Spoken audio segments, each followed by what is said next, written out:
Thank you. Vice Chairperson. A very good morning to you, Chair. Good morning, honorable members of Parliament, our permanent witnesses. Good morning, Mungu Town Council. You are most welcome. My name is Honorable Kampamba Mlenga. I am Member of Parliament for the good people of Kalulushi on the Copper Belt. You are welcome. Thank you very much. Town Clerk, my name is Mulunda Darius, Member of Parliament for Siavonga constituency, and I'm the Chairperson for the Committee on Local Government Accounts, the committee appearing before this morning. Under Cap 12 of the laws of Zambia witness, members of Parliament enjoy the immunity in the House, and the same is extended to you when you appear before any parliamentary committee, that whatever you say during our interaction will not be used against you, unless you choose to mislead us, and then the same Cap 12 will be used against you. However, I have no doubt in my mind that you wouldn't do that, and that you're going to give us factual information this morning, useful information, the information that we use to generate a very good report, which you will then submit before Right Honorable Madam Speaker in the main house. With that said, now I want to invite you, Town Clerk, to speak to your document by submitting for this committee with further guidance that you're going to give us the cause of, going to highlight the query, then you go to the cause of query, then the action that you have taken as management, and of course the remedy that you are offering on every query. With that guidance, I will now invite you to proceed. Thank you, Honorable Chair. We'll proceed straight to the document. It starts on page 2. Chair, just sorry for interruption. Chair, I was unable to see Appendix 11, so I thought maybe they can guide us where it is on page 16. Appendix 11 do? On page 16, they have instructed us as your committee chair to see Appendix 11, but I'm unable to see Appendix 11, maybe, so I thought they have come with it. Town Clerk? We are going to guide, Chair. It is deleted. It's not in the document. We have deleted it. It's not there. It's not there? Yes. Chair, also on page 119, if you can see that document, I'm unable to, on 119, I don't know if it's seen.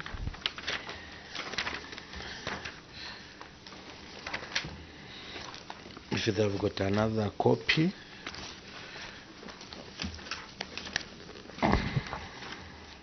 On 119.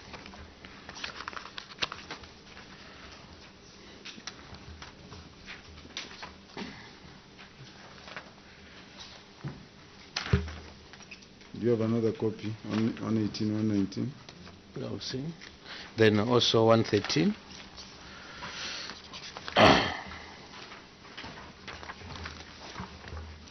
Don't know if it's just my copy. 113. Do you have other copies? They're not clear. Yes, Town Clerk? Yes, Chair. With the documents that we are copying, we are not clear. Originals. You have those documents? We have the originals. Okay, you need to submit them. Thank you. All right, you can proceed then with those documents being segregated. Thank you, Chair. We proceed. We will start with page 2, Mongu Central, on community projects. Construction of 1x3 classroom block at Ngalama Primary School. The cause of management response on the cause of the query. The delay in completing the project was due to the challenges in the transportation of materials to the site, as the area is hard to reach both during the rain season and the dry season. Action taken, Chair. Management wishes to state that this project is now completed, and the contractor has since handed over the project to the council. You can see Appendix 1 for that. The remedial action. Management wishes to state that for the project, In such areas which we are hard to reach as a short-term measure, we will ensure that project timelines are increased. Further, management wishes will continue lobbying for more funds for upgrading of the feeder roads from earth to gravel and installation of more crossing points as a long-term measure. On the police posts, Sorry, you can skip the police post. yes. You skip that query. We have a submission from the Auditor General's office.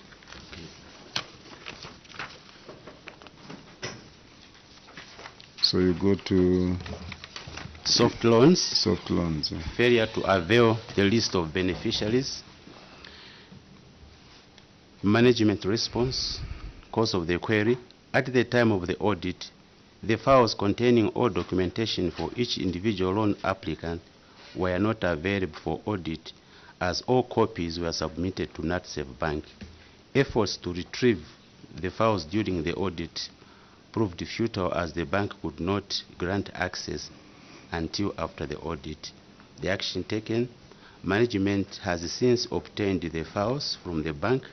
Further, applicants' duplicate copies of soft loans are retained. You can see this, Chair, on Appendix 3. Remedial measure: in the future, management will ensure that a copy file for all successful applicants recommended to the bank will be retained with the Secretariat for verification. Nalikwanda constituency, community projects, construction of Simulima Health Post. Management's response, cause of the query. Management wishes to state that there is a temporary suspension of works, that is painting and installation of solar panels on the project. The decision was made in the interest of safeguarding the structure from potential theft of solar panels and vandalism.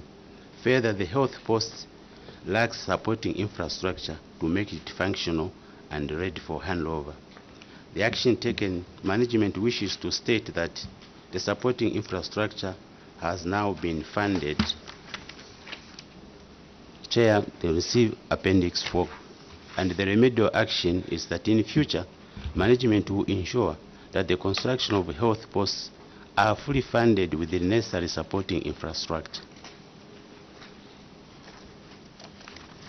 Construction of a staff house, Nandinga Health Post, and the low-cost staff house and the ablution block, water reticulation system, and the low-cost staff house. Management response, cause of the query: the project delayed to be completed on time due to the challenges in the transportation of the materials to the site by the contractor due to the bad roads and crossing points at different times of the year. The action taken: management wishes to state that the project has since been completed and the contractor has handed over the project to the council. They can see Appendix 5. Remedial measure: management wishes to state that for the projects in such areas which are hard to reach, as a short-term measure, we will ensure that project timelines is increased. Further, management will continue lobbying for more funds for upgrading of the feeder roads from earth to gravel and installation of more crossing points as a long-term measure. On soft loans, failure to avail the list of beneficiaries, this is the same like the other constituency.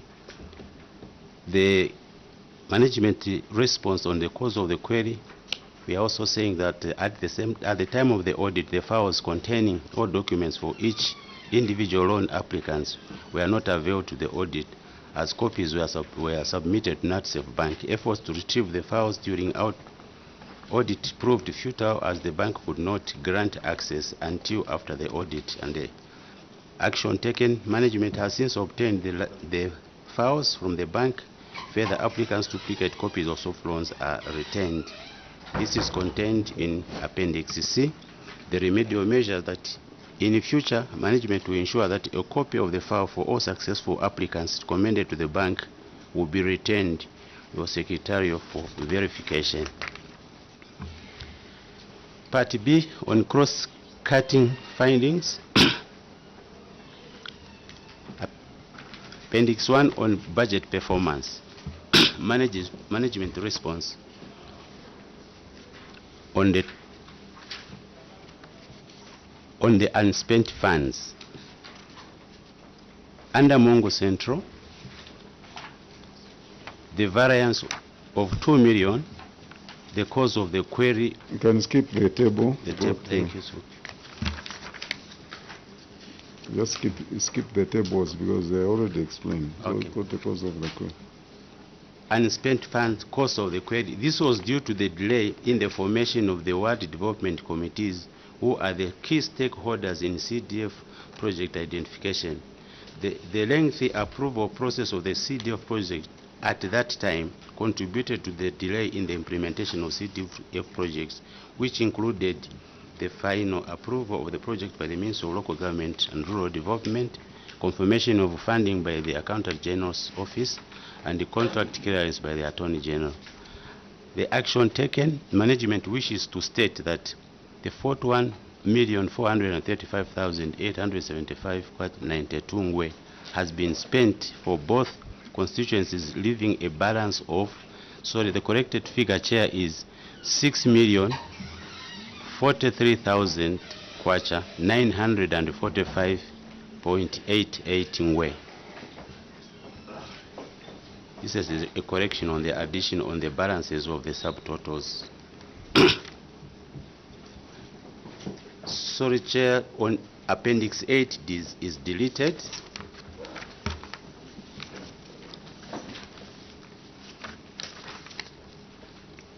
Remedial measure, management will ensure that projects are implemented during the financial year in accordance with the CDF guidelines. On the failure to spend on community projects, management response, the cause of the query. This was due to the delay in the formation of the WDCs, who are the key stakeholders in the CDF project identification. The lengthy approval process of CDF projects at that time contributed to the delay in the implementation. Again, the 3 bullet points are talking about the delay that time by the Ministry of Local Government and Rural Development, the confirmation of funding by the Accountant General, and the contract clearance by the Attorney General. Action taken, management wishes to state that it has since spent 17,256,298, leaving a balance of 3,897,600. See the table below.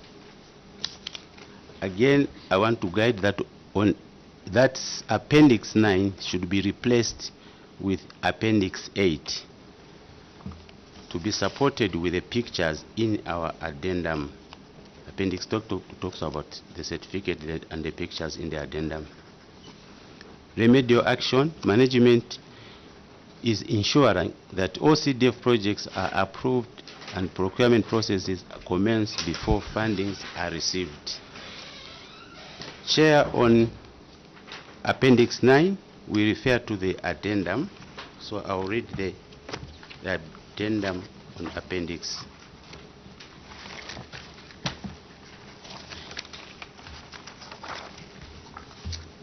This one. It's this one. This one. Good morning, members.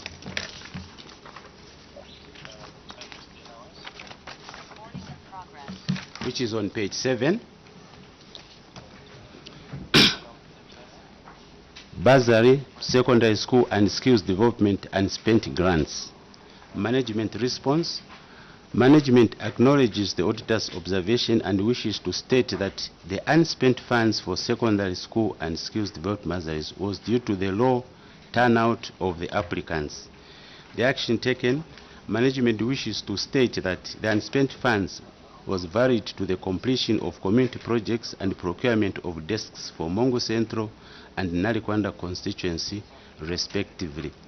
Further, the amount of 2,412,200 has been spent, leaving a balance of 2,346,921. The table below shows the summary of the expenditure to date.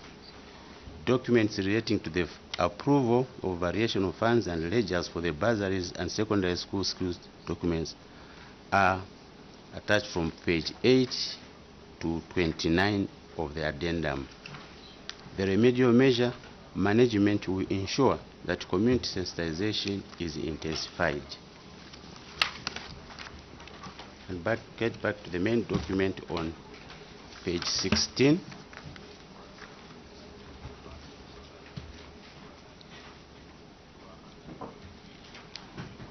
Secondary school boarding and skills development failure to report. Management response, cause of the query. Management wishes to state that the query was a result of the payment made based on the enrollment list. The action taken, management wishes to state that the school authorities were engaged and have since provided the proof of attendance for all the students. This is contained in Appendix 10. It must read Appendix 10, Chair. And the remedial action, management will ensure that a verification is conducted before a payment is made to school. I submit, Chair. Thank you very much. Honorable members, submission from Mungu. Honorable Simumba. Thank you very much, Chair. Chair, I'll start with the community projects. Page 2, construction of 1x3 classroom block at Ngalama Primary School. Chair, the cause of query, the management is telling this committee that the delay in completing the project was due to challenges in the transportation of material to the site, as the area is hard to reach both during dry and rain seasons. I wanted, that is on page 3. Chair, I wanted to find out if the area is hard to reach both during the dry and the rainy seasons. I wanted to find out which season then did you deliver the material, because you are stating here that the area is hard to reach in both dry and the rainy seasons. So I wanted to find out in Mongo if there is another season that they had to start delivering now the materials, Chair, so that we learn from Mongo. Chair, submit. Thank you. Town clerk, it means there is no development there. You can't take development. Please respond. Chair, we are saying the area is hard to reach in both seasons, in terms that in the dry season, we still have the challenge with the sand. And in the rain season, we have the issues of crossing points. It is hard to reach, but not impossible. So that it delays the delivery of the materials. So maybe my director who is the operative. Before he comes, Honorable Mutero. Chair, thank you very much. Yes, when the area is sandy, then it's not reachable. That's what you are saying. When an area is sandy, you can't reach that place. And there are people living there. Other than this building, I'm pretty sure the people who are living there, they have somewhere where they are living in from. Where did they get the materials? How did the people go? But your admission to say during dry season it is sandy. Sand in Western Province cannot make materials not to reach any place. Be it Mongo Central or Narikwanda. Where is the Director of Works? Which place is more sandy? Mongo Central or Narikwanda? Director of Works. Director of Works. Thank you, Chair. Both Which- areas Mhm. are sandy and difficult to reach. We have got three wards in Mongu Central that are extremely hard to reach, and almost all the wards in Narikwanda are very hard to reach. All the words in Narikwanda are very hard to reach. Do we have infrastructures in Narikwanda way before CDF? Director of Works, do we have anything Chair, that was built before? thank you, Chair. Yes, we have schools that were built before. How were the materials delivered then? For you to come and say because it is Sunday. Director? Chair, I want to state that the areas are hard to reach and different modes of transport are used, especially in these areas. You find that you use a road up to a certain point, then you need to hire ox carts to put in those materials on those ox carts, and the ox carts will take a lot of time to get to the project sites, making the implementation difficult to complete on time, Chair. I submit. Honorable Mwene. Thank you so much, Chair. Chair, it's disheartening to hear such comments from our Director of Works, because Especially, it's happening especially when you are born from there. especially when I am born from there, especially that I come from there, Yes. especially, Chair, that my constituency is also there, and especially that the entire Western Province is known for such challenges. Especially that you have built a house. Especially that I have built a house there, Chair. Please carry on. Thank you so much, Chair, for the assistance. Director of Works and TC, are you aware that all the terrain, most of the terrains in Western Province are as hard as the places we are talking, the place we are talking about? But development is going there. Why should Mongu Municipal Council only fail to reach such places when there are other structures that were already constructed before you came into those offices yourselves by other people that have been in those offices? They were able to find ways and means or correct contractors to be able to provide those services to those people there. Why should you now currently fail to take those services to those places? I submit, Chair. Thank you very much. I know I've read the response from management. I think their response is okay. Based on what Honorable Mwena and Honorable Mutero has submitted to. Because when you read here, they say the delay of completing the projects, not that impossibly they didn't do anything. Is that not a position? Is the delay to complete the project on time, and they have highlighted the challenges. So your defense or your submission should be, we are doing something, but we are being delayed. It has taken long because of the challenges of the road, but we appreciate that something is being done. So I've read your response, something like that. But that should not be an excuse to take 2 years, 3 years. They will refuse these people that are born from there. And I have a problem managing the meeting. Town Clerk, have you taken note of my submission? I've taken note of the submission, Chair, and just to add that when we say the challenges, it is not us as the officers, it's the challenges that the contractors face, being at different levels of capacities, but we've taken your advice, Chair. Yeah, because us will ask you, we will not ask the contractor, we will ask you the people that have contracted, that have brought that one. So our queries will come to you. If you're going to query the contractor, we'll still end at you. Recording in progress. Yes, Honorable. But yes, when you just listen to contractors, we will not have anything that will work, because they would love to have everything and anything working to their advantage.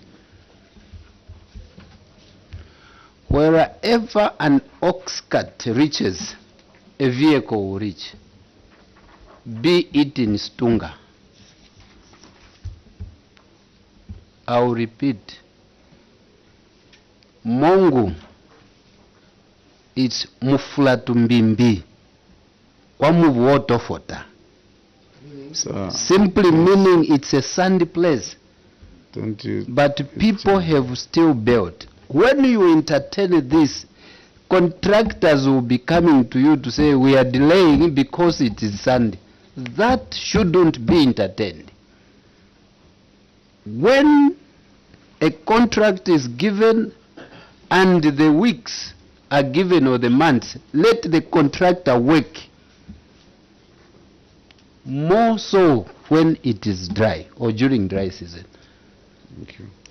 Have you taken that? Chair, there are islands, but on the islands people are building. Mongu Central is not an island. Nalikwanda is not an island. This should not be entertained if that's what the contractors are telling you. Go and tell them back to say, no, we will give you work and you have to finish. Then procurement must also take note to say, if there are these challenges, you should now get to know your BOQ. Then the price for a 1x3 classroom block or 1x2 classroom block must have that price tag. Like we have argued here to say your vehicle and the vehicle in Lusaka, to some extent, they must not be given the same fuel. Thank you. Thank you. I hope you have taken Dr. Manza. Oh. Thank you, Chair. On the same, yes. I've noticed with interest that this very project, Ngalama Primary School, the agreed construction time was 3 months,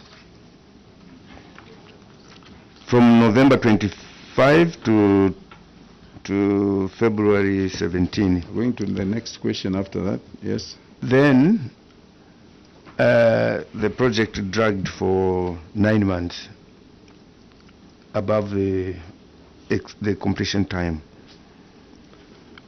which means it is 3 times in terms of time, construction time, 3 times more than the agreed period. I want to understand what was the cost implication on this 3 times extension of time to the project, and where are the authorization or approvals to extend the period of construction to that 9 months? Invite the Director of Engineering. Director Engineering.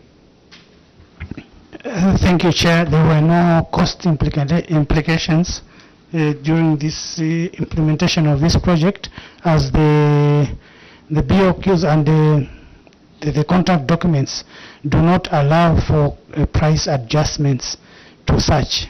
So the cost remained the same, and the contractor managed to complete the project within the project contract amount. Sorry for intervention. So you are saying to the project manager as well, you never incurred any extra cost due to extension of this time?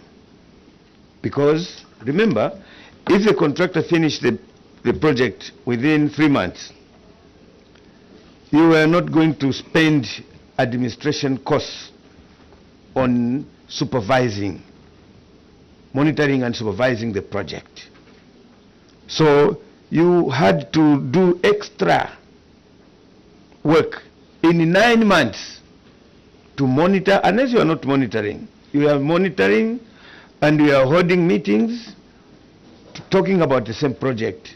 Had it finished in 3 months, you are not going to incur any cost. So I want to understand whether the project manager, if you extend a contract does not incur administration costs, I think.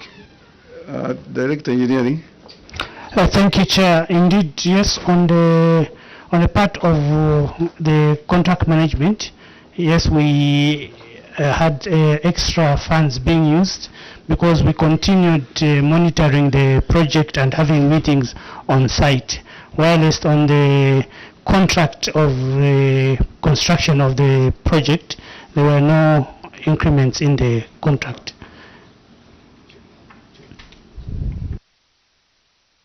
Chair, I'm sure there are some technical advice that you gave to this contractor, knowing very well that the area is hard to reach, both during dry and rain season. Why did you just limit yourself to give the contractor 3 months when you knew very well that the area is hard to reach? Why did you do so? Chair, I submit. Is it Director Engineering or Council Secretary? There is a question there. Did you get the question? Yes, Chair. Yes. The period for the construction is estimated how long it will take. Then what happens is that when the projects start to be implemented, when the places become inaccessible, then the normal instructions that the agreed period of suspension takes place to allow for the water to settle down. But the implementation period remains the same, but it's just the suspension that is agreed upon. So that during the period of the suspension, it is not added as a part of the delay. But in reality, it will show that the period has been extended, but when there was a suspension, Chair. But how do you mitigate the time we are not doing anything? Don't you extend? What I'm meaning is that the contract period remains the same. Then we agree on the suspension. It happens especially even when we are doing the crossing points. I have no problem with Yes, that. What yes. I'm saying is, if the agreed time is 5 months, and in that 5 months you have 4 months that are inaccessible, you can't go there in 4 months out of the 6 months contractual period.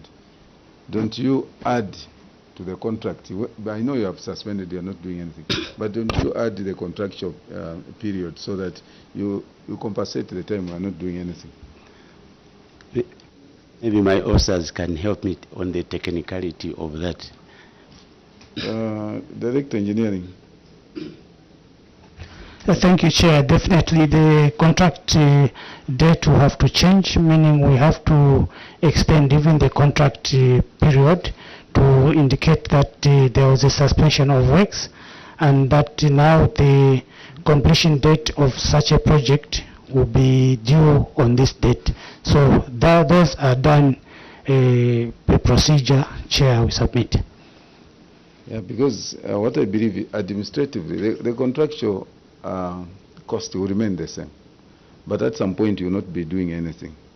But again, depending on the nature causes. If it's the nature cause that you say, instead of suspending in 2 months, you go and suspend for 5 months. Again, you have to go back to the drawing board, say no, looking at the economic performances at this time. Everybody, both the contractor and you, the one that are engaging that contractor, you should be able to sit and say, no, we are making this adjustment because of this nature cause. Something like that. Dr. Mwanza? In this particular contract, was it a fixed time by the project manager in the solicitation document? Because construction time is normally fixed by the bidders. Sometimes, depending on the agency of the project, a project manager would fix the time. to say I want I want I want this project to complete within 1 week or 2 weeks. And so in this particular project, who fixed the time? Council Secretary, who fixes the time? The time is fixed in at the time of awarding the contract. The duration period is quite. The time. Is it the contractor? Because the solicitation document, when you're doing bid evaluation for award of contract, you look at the price of the contractor and you look at his construction time. All these bidders, they will provide different construction times. Others will say I'll finish this job in 2 months, others 10 months, so on and so forth. So on this particular one, who fixed the time? Procurement. Procurement. Thank you very much, Chair. So for when we're doing the bidding, of course when the engineers, they come up with the estimate and the time they expect the project to take. So they'll, for example, estimate to say for this project, and looking at the times, maybe the realistic time to complete is 5 months. And then they'll say at least within this time, it's allowable, a contractor is able to do the works. So when we float the bids in the tender documents, we also ask the bidders to state the amount of time that they would complete the works. And then if it's within the time frame that we think the project can complete, then they will attach a work schedule for them. So in this case, the contractor stated that within 3 months, which was also within our time where we thought between 3 and 5 months the project can be completed.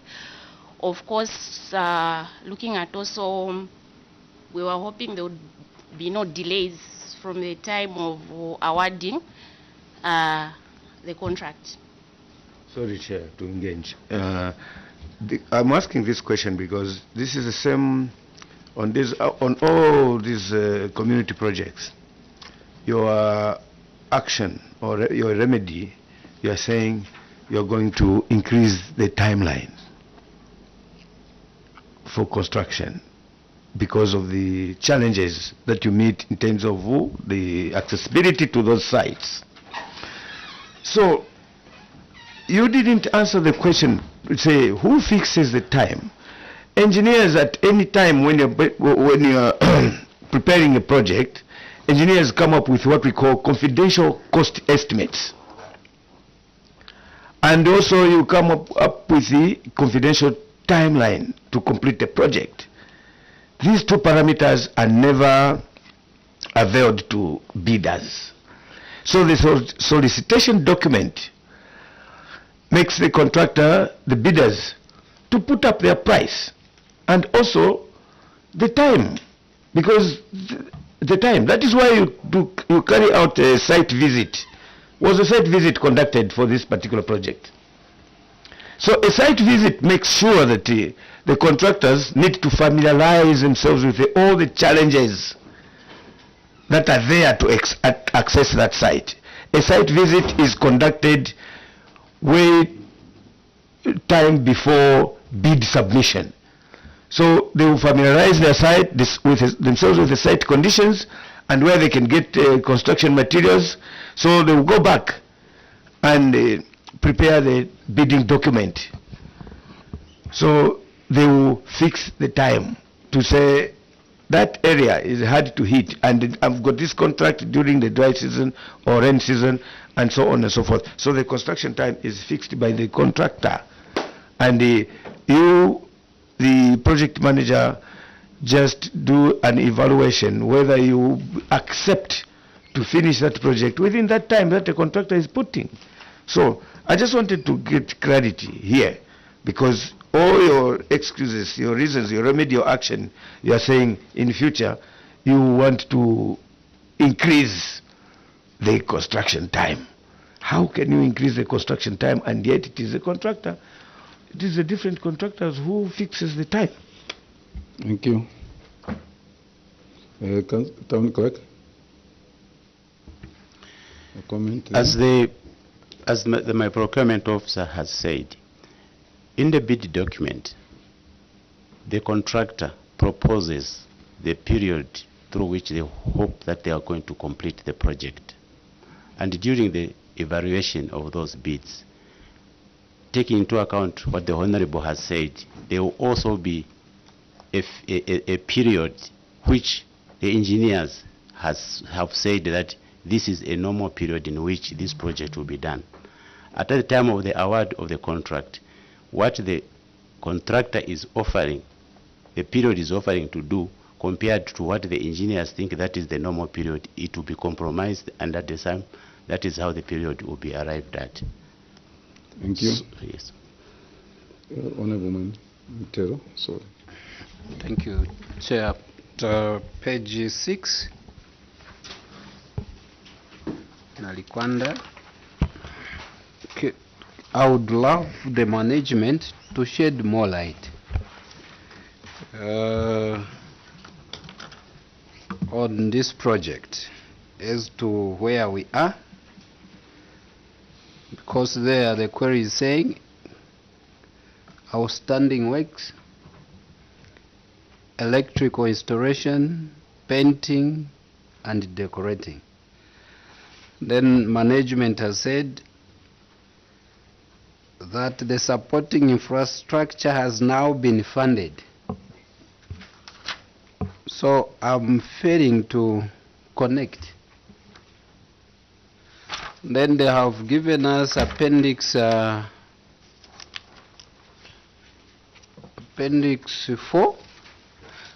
On appendix 4 there is a completion certificate. So what have you really done at this project? Yes. Sorry, sir. Sorry, Honorable. It is supposed to read partial completion certificate. Are you there on the appendix 4? The completion certificate. Mongo Municipal Council. It was. Are you there, sir? Yes, I'm on that page. Read just the first, the headline. What is it reading? Completion certificate. Yes. What now have you? What do you want the chairperson and the committee to accept? What have you just said? When I was. What have you just said? A partial completion. So should we take what you have submitted in a written form or what you are submitting in oral form? Chair, maybe you help us. Consecutive, you can switch off your mic. Town clerk, do you have the picture of the same building? We have page 7, the one on page 7. But sir, the management is now running away from its submission. We never generated this. Okay. No, this is your document. You are the one who has signed. Yes, Chair. Now you want to run away. When I was reading, I had said on page 4 it should read partial as I was reading, but as it came as completion. No, but as it came from where? Through you, chairperson. As it came from where? Let me ask you this. Town clerk, what have you submitted? We submit your report. We submitted so what are we supposed to read? We are reading the completion certificate, sir. That's what you gave us, isn't it? Yes, sir. And that's what you're going to read? Yes, sir. And as things stand, that is what we have. Yes. Now we are saying, my colleague is asking, looking at the building here, have you completed for you to put that document? That is his question. I would like to invite the director engineering, sir. No, even you, because they're looking at the picture now. when you look at it, is it complete? Chair, the building itself is not complete. There are other works that are supposed to be done, like painting, electrical fittings, and also installation of the solar panels. That has not yet been done, and that is why, Chair, in our submission, indeed, we submitted we submitted the completion certificate. By error, Chair, we accept that, but it was supposed to read partial completion certificate because of other works that have not yet been done due to several reasons that have been advanced. Okay, the starting point now is for you to pull out that document. It's now and void in this report. The only explanation is what you have given, but Appendix 4 was not even supposed to be there. Do you agree to that? Yes, Chair, I agree, sir. You see, it's misplaced. It's not supposed to be there. Let me hear Honorable Nyambose. Chair, good morning, and Mongo, good morning. My name is Mishek Mtetwa Nyambose, representing the special people of Chasefu constituency in Eastern Province. Chair, I'll start by the comments from the Director Engineering that we accept the error. I thought you could have said we apologize, because it is not that we are telling you that you have put a wrong or support document, but you're supposed to say we apologize, not that we accept, as if the committee is forcing on you. You know that this is not a completion certificate, it's supposed to be a partial certificate. However, Chair, the same project in question, this project is in Narikwanda. It is a health post at Simuluma. This project was started, Chair, September 2023, but 20 weeks after they expected, 20 weeks, Chair, almost 2 years. Almost 2 years, yeah. This project could not be completed, thereby denying the people of Samnumba. Chair, my understanding, TC and the team, is that these projects are demand-driven. The people in the particular area through their WDCs will demand that we want this health post, because that is what is lacking in that particular area. However, I'll take you to, Chair, to the management's response. Management wishes to state that there is a temporary suspension of works, that is painting and installation of solar panels on the project. The decision was made in the interest of safeguarding the structure from potential theft of solar panels and vandalism. Even painting, Director Engineering and Town Clerk, you couldn't paint it. And I started my conversation by saying demand driven. The people in that particular area want this facility. 20 weeks after the expected completion period, you say as a council that we have suspended the works temporal, which is 2 years, Chair. Is 2 years temporal? No, it's not. Town Clerk, are you aware that you are denying the people of Samulima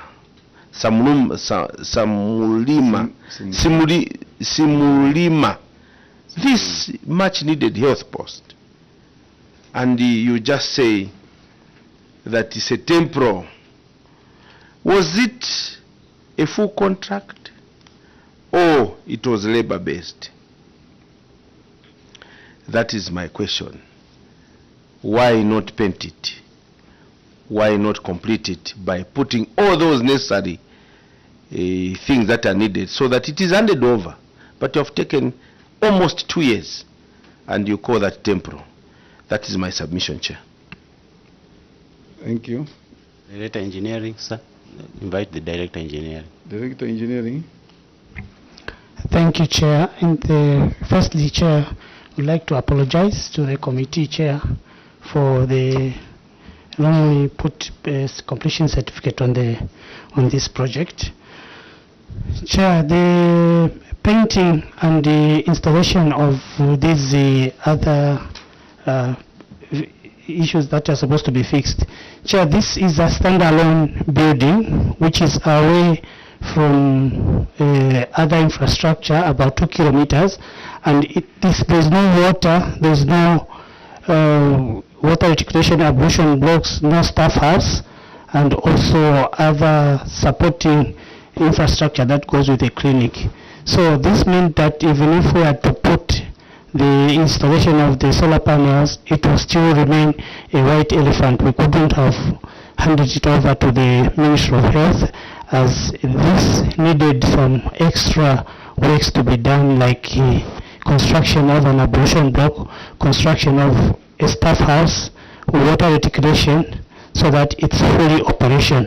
At this point, Chair, even if we had to put those things, they would maybe end up being vandalized because the Ministry of Health were saying they can't use it the way it is.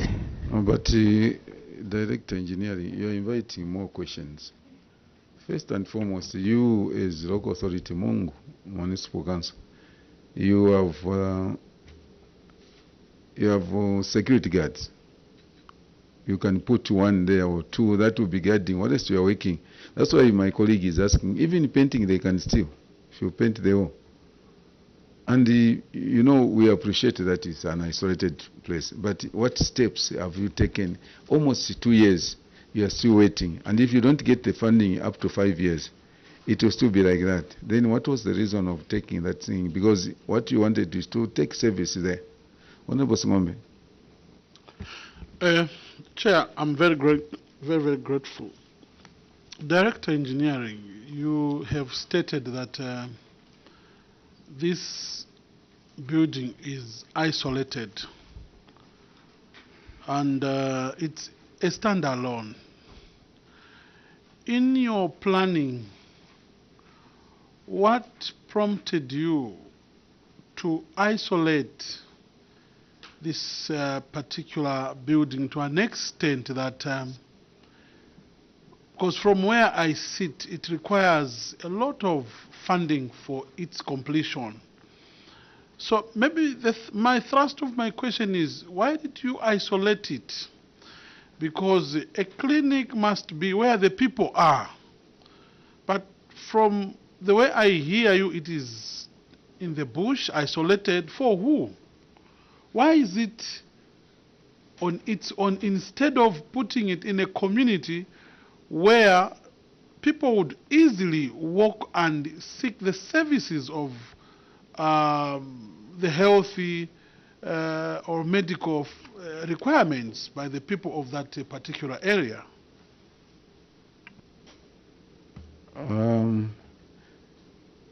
Just take note of that. Honorable Mwanza, is it a bullet question? Is it the same question? Yes. Please bullet one, then Honorable Mnyambosi. Sorry, Mutero. How does painting attract vandalism according to your action taken? How does painting attract vandalism? I know for sure, like solar panels, yes, it would attract theft. People would steal the solar panels and they can vandalize. And now, how does painting affect, how does painting attract thieves and vandalism? Why also, I mean, I've been trying to look at the suspension. To suspend the project has got cost implications, more especially when it comes from the project manager. You suspended the installation of solar panels and painting. What cost implications has it got on the project in terms of the contractor? How long also is the contractor going to fix that those solar panels and the painting? Is it going to fix at the same price?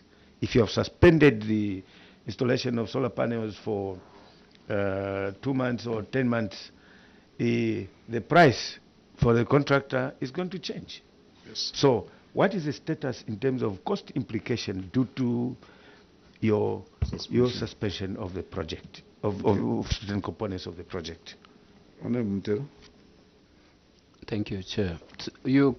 Where we stand, the project has been funded. That's what we are reading. How much has been funded? And where is the proof of this project having been funded? Since it has been funded, like it's been stated, where are we now? It's funded. Thank you. Director Engineering, is it Council Secretary or Treasurer? Director Engineering. Thank you, Chair. Yes, indeed, Chair, I wish to confirm that the project has been funded for the construction of an ablution block, a staff house, and water reticulation under the 2024 funding, of which the minutes, I'm sure they've been attached to the addendum. So where are we? You are waiting for the funding? Right now, Chair, is the procurement processes that are in place so that we could procure the works to resume on site so that we can fully complete the infrastructure with its supporting structures. So the Chair, through Yes, Honorable Wanda. So the contractor will fix the solar panels once the new contractor occupies site for these other supporting structures, right? Exactly, Chair. Yes, And that is the correct. At what cost? The same cost that he quoted, because now 2024 projects, I'm sure they will be on site somewhere around September, August, September, somewhere there. Now that means almost 1.5 years down the line that the council or the project manager is holding the monies for the contractor. So are you going to, what is the cost implication? Director Engineering. Before you come, Director, I'm slowly getting a feeling that you are misleading your committee. You suspended the works here, yes or no? Chair, the works were suspended. Or you suspended the contract? No, the works, Chair. So if you suspended the works and not the contractor, how are you retendering?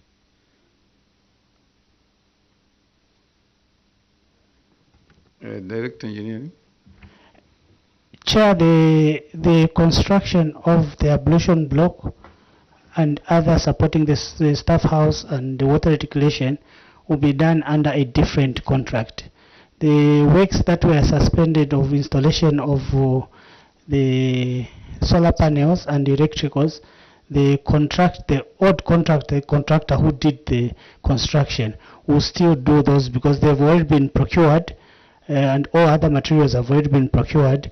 It is just a matter of installation when the other contractor is on site, because now there will be security on the project. Thank you. That's great, Chair, through you. So even paint has already been procured and it's waiting. It's waiting. I've just heard the whispering to expire. Yes or no? Have you procured paint too? Chair, paint has not been procured, but the solar panels have been procured. Chairperson, you are, who would believe you? You've just stated to say those materials have already been procured. Now when we bring it to the light, to you to say even paint, no, paint has not been procured. You don't speak to your committee in that manner. We are helping each other so that this health post will help the community there. Town clerk, are we together? I'm listening, Chair. Yeah, that's the incense. Okay. Honorable Nyambose. Chair, the critical question There are two critical questions there. One asked by Honorable Singombe as to why this particular health post was taken 2 kilometers away from where people are. From the way you said that, no, you fear vandalism because the place is isolated. It's actually 2 kilometers away from the people. That is a very critical question, needs to be responded to. Director, I want to remind you. The other critical question is from Dr. Mwanza. Dr. Mwanza said, you procured this first contract and you gave this person. He is going to wait until the other contract is executed so that there is security. That's when he's going to paint and is going to put solar panels. The issue is, this particular contractor, what arrangements do you have with this contractor by the name of Kaitami Enterprise? What particular terms are in the contract that he can wait at the same cost? If not, what variations or what to the contract are you making? Oh, lastly, have you paid this contractor in full? Maybe you have paid in full.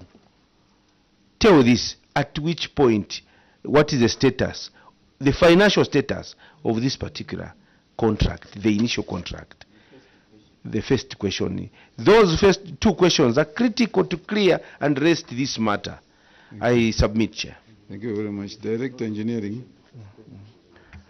And lastly, what documentations are there to show this committee that you suspended the works and the contract is suspended? What documentation, which appendix we refer to that you suspended, or is just what you just told this committee through this report? Thank you, Chair. Director Engineering. Thank you, Chair. On the location, Chair, the location was suggested by the community itself. It's around the school area, though it's about 2 kilometers away from the school, and that was the only land that was given to the CDF to construct that health post. So that is how we came up with that location. It was actually suggested by the community itself to say that was the land that was available for construction of that infrastructure.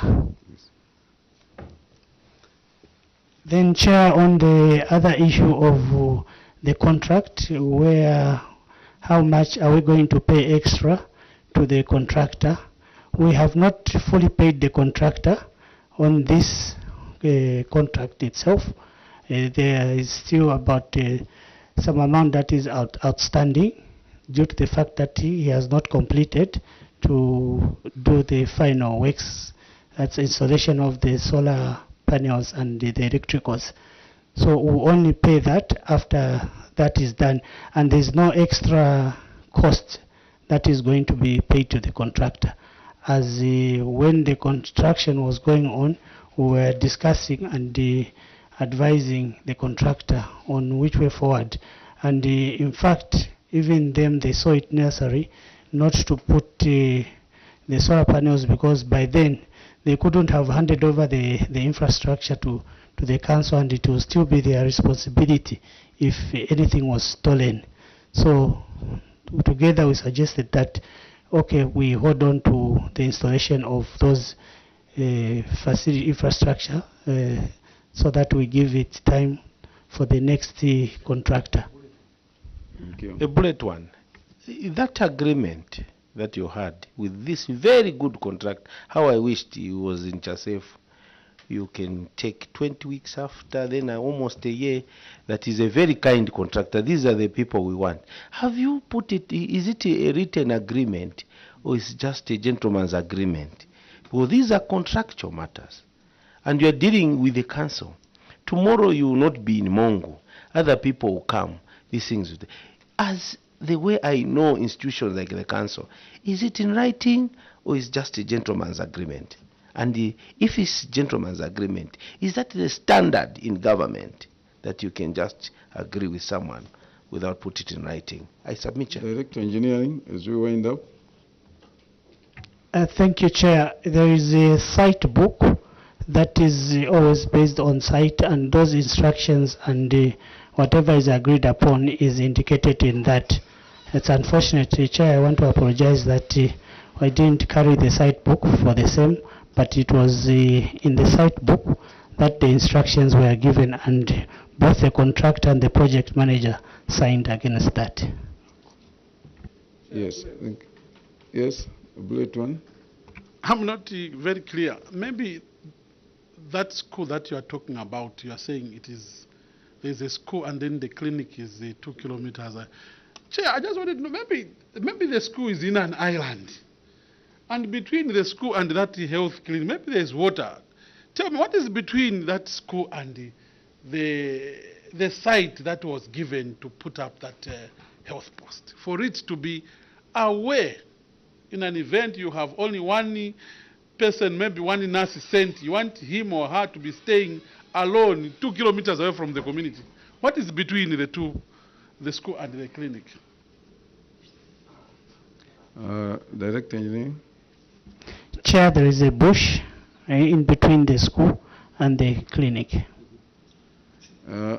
Thank you very much. Unfortunately, we can't argue very much because if they wanted it to be 10 kilometers away from their homes, it's the community. Let them continue walking. They enjoy walking.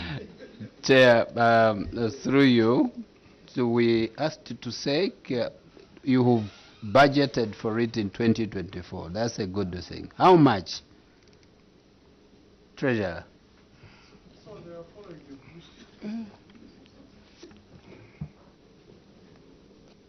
You've written here to say, hence this project has been budgeted for. How much? So how much is attached to that? Director of Finance will Yes, respond. Director of Finance. Thank you, Chair. The amount that has been set aside is 1,400,000. Where is it? Unfortunately, Chair, the minutes are not there, but we can immediately, after this committee, avail the minutes of the CDFC. The Secretariat is here to receive that. You know, you have a very good chairperson. Switch off the mic. You have a very good chairperson. Here we don't just come. Work, yes, were you in Charimbala? The way things are coming out. Yes, we passed. You just passed through. Your mic. You just passed through, or you went there to do work?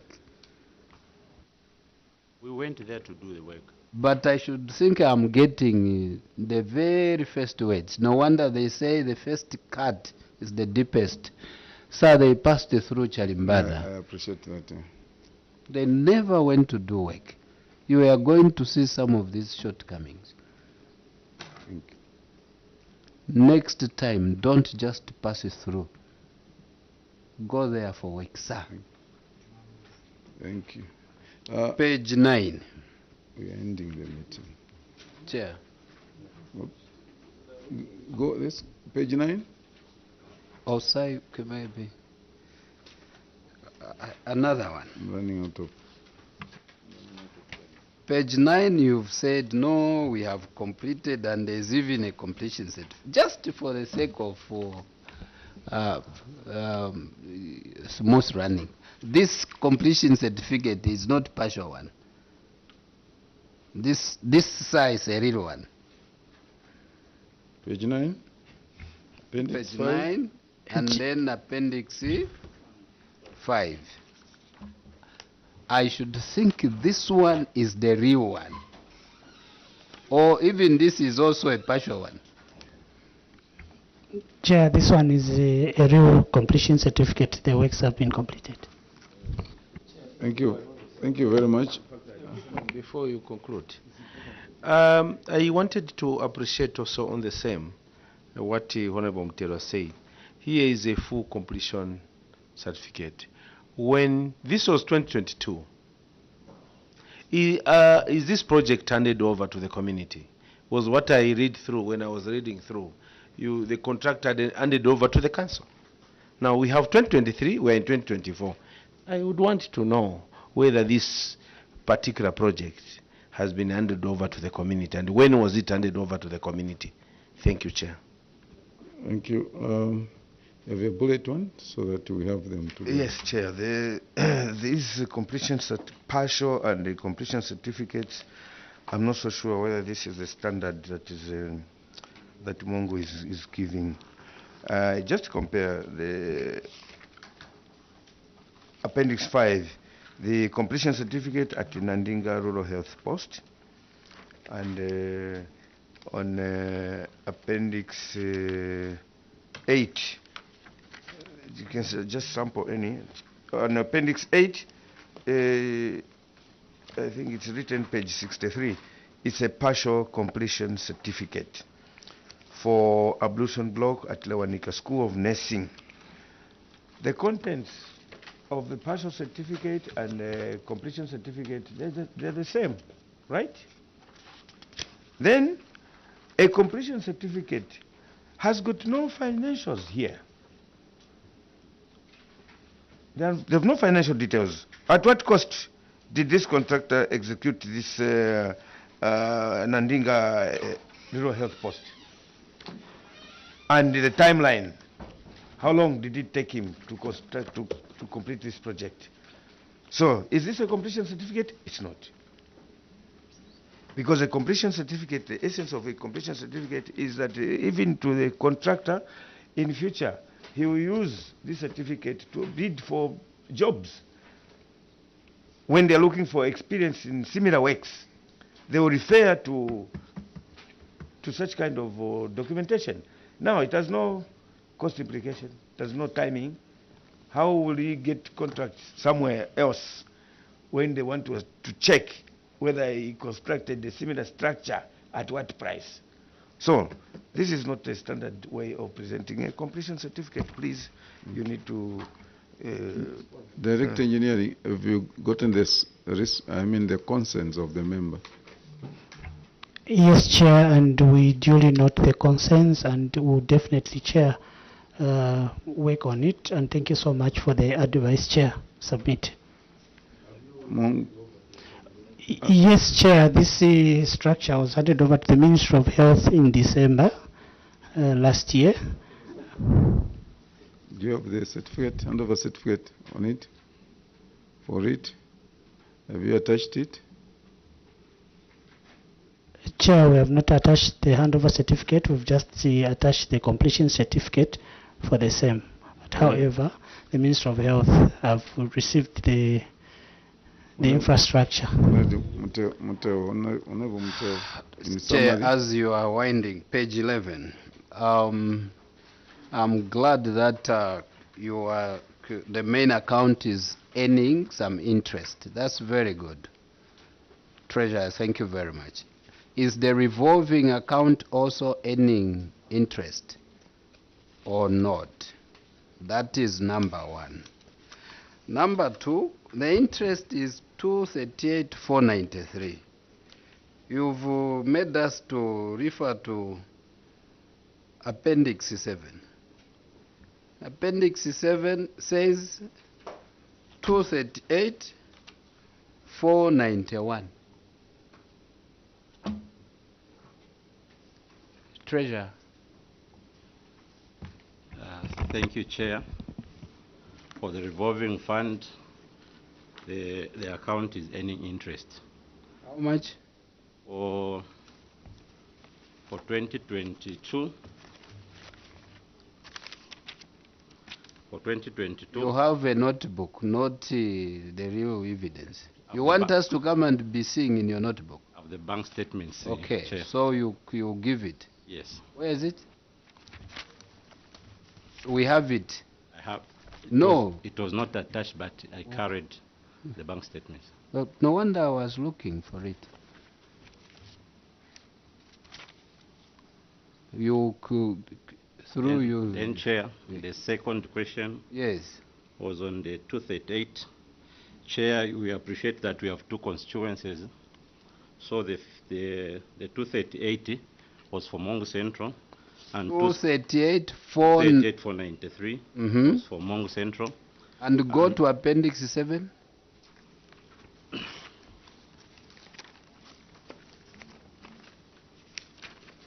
So, Chair, on Appendix 7, What is there?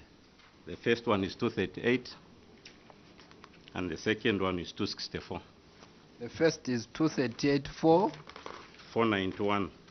So where is the one for 493?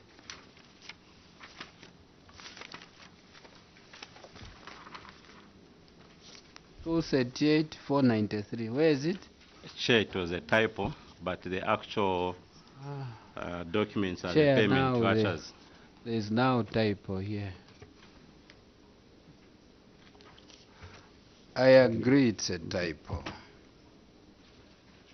You never again saw the typo, because when you were in Charimbana, according to the town clerk, you just passed it through. I agree. When people say go to Charimbana just to pass it through, these are the results. Thank you. Town Clerk, you have gotten the consents of the members of Parliament on your report. We want to encourage you next time through local government not to just drive through Charimbana, but to spend time to look at your document before you submit it here. It's not a good thing to prepare a report from Mongo to come to Charimbana and then you come with apologies here. That is not the best, because at the end of the day, who suffers is our people in our communities, and we are very passionate about that. We want to see to it that the development is taken, the services is provided to our people in our localities. And to projects, we are not going to wait like what has happened, wait for 20 weeks. We are waiting for the unknown at the end of the day. Even where we feel there is no security, we must do what we can at that time and move on. We are hoping very much that we'll get a report that this particular project, health post, would have been done by the time we are returning here next month, so that our people enjoy the benefits that comes with the increased CDF. So Mongo, the development in Narikwanda, the development in Mongo is dependent upon you as officers. And we want you as actually the provincial capital to be shining in everything that you are doing. So far we are ending Western Province with you as Mongo Municipal Council. But it's not a bad idea for us to make a comment on Western Province. Generally, we have performed very poor. Not poor, but very poor Western Province. Across Vulos, we can say, across Western Province, the reports have not been impressive. Auditor General would attest to that. We wish you well as you go back, and we want you to work as a team, work hard, and make sure you deliver development in that particular district. At this point, allow me to withdraw now the immunity that was conferred on you, and allow you to travel back to Mongo as you came. Thank you very much. You are free to leave. Thank you, sir.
My name's Henry Skazwe, or Honorable Henry Skazwe. I'm a family man. I have 3 children, and my constituency is called Senga Hill. That is in the northern province. I was born in 1973 in Copperbelt in Kitwe. I hold a degree in administration. Also, I'm a evaluator. Before I joined politics, I was a businessman in real estate. I've been in business for the past 30 years until 2021 when I attempted to join politics. That was my first attempt. I never dreamed that one day I'll be an MP. In 2021, I applied under UPND in the Senga constituency, and I managed to, scoop the seat.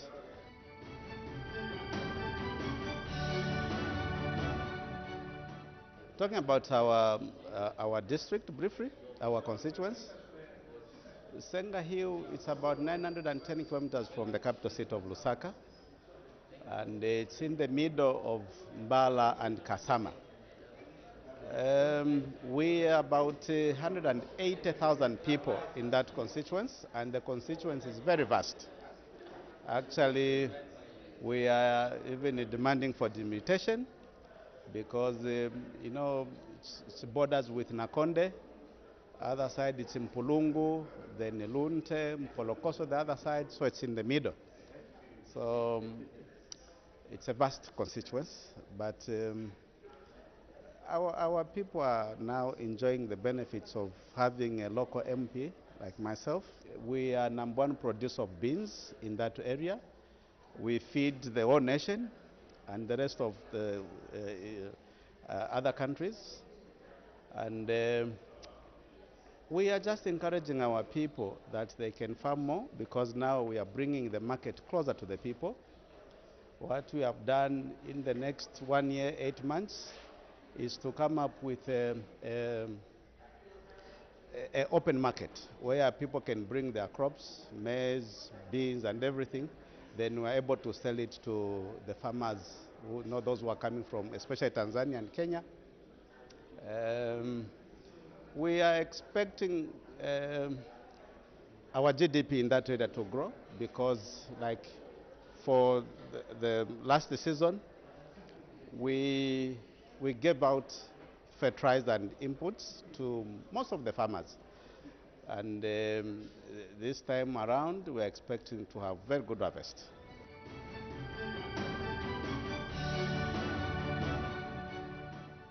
You see, with the CDF, indeed it has changed our people's lives within the constituents, because we have managed, for example, we have managed to put up 10 boreholes within the 10 wards of Senga Hill constituents. Also, we have managed to construct 1x3 classrooms across the constituencies. This time around, we want to do the roads, just to have the access roads. And we have agreed with my team as CDF committee that we can purchase the earth moving equipment so that we can have our own machinery, so that we don't bother ZNS or RDA.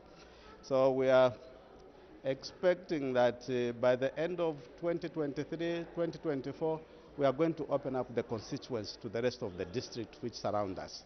Because, as I said, it's mainly produce of beans, and during this time of the year, we receive a lot of people from urban areas to come and purchase these goods, and we're expecting them to use good roads.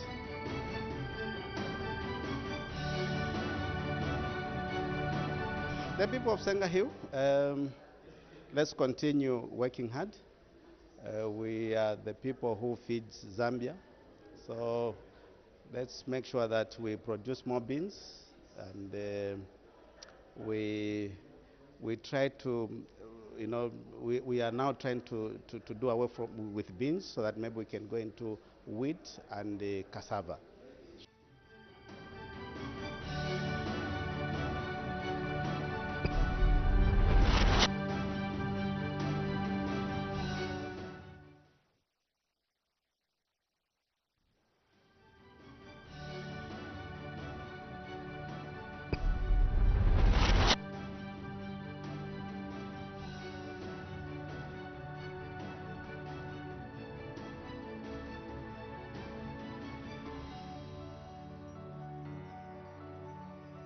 My name is Gordon Mwila.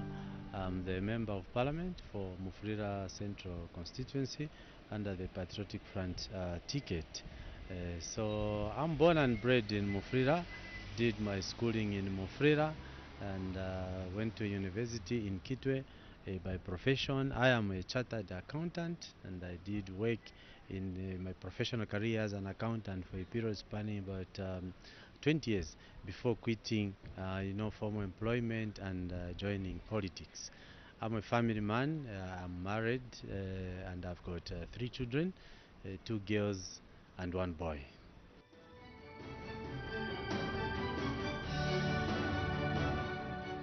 Okay, so Mufulira Central Constituency is one of the 3 constituencies in Mufulira district. Records show that it was created as a constituency in 1954, and between 1954 and independence in 1964 there were about 2 members of parliament who served, and then in 1964 to date I happen to be the 11th member of parliament to serve in that constituency. The constituency has got 10 wards, from Ward 1 to Ward 10. So we serve with I serve with 10 councillors, and the constituency itself is located on the southern part of Mufulira district.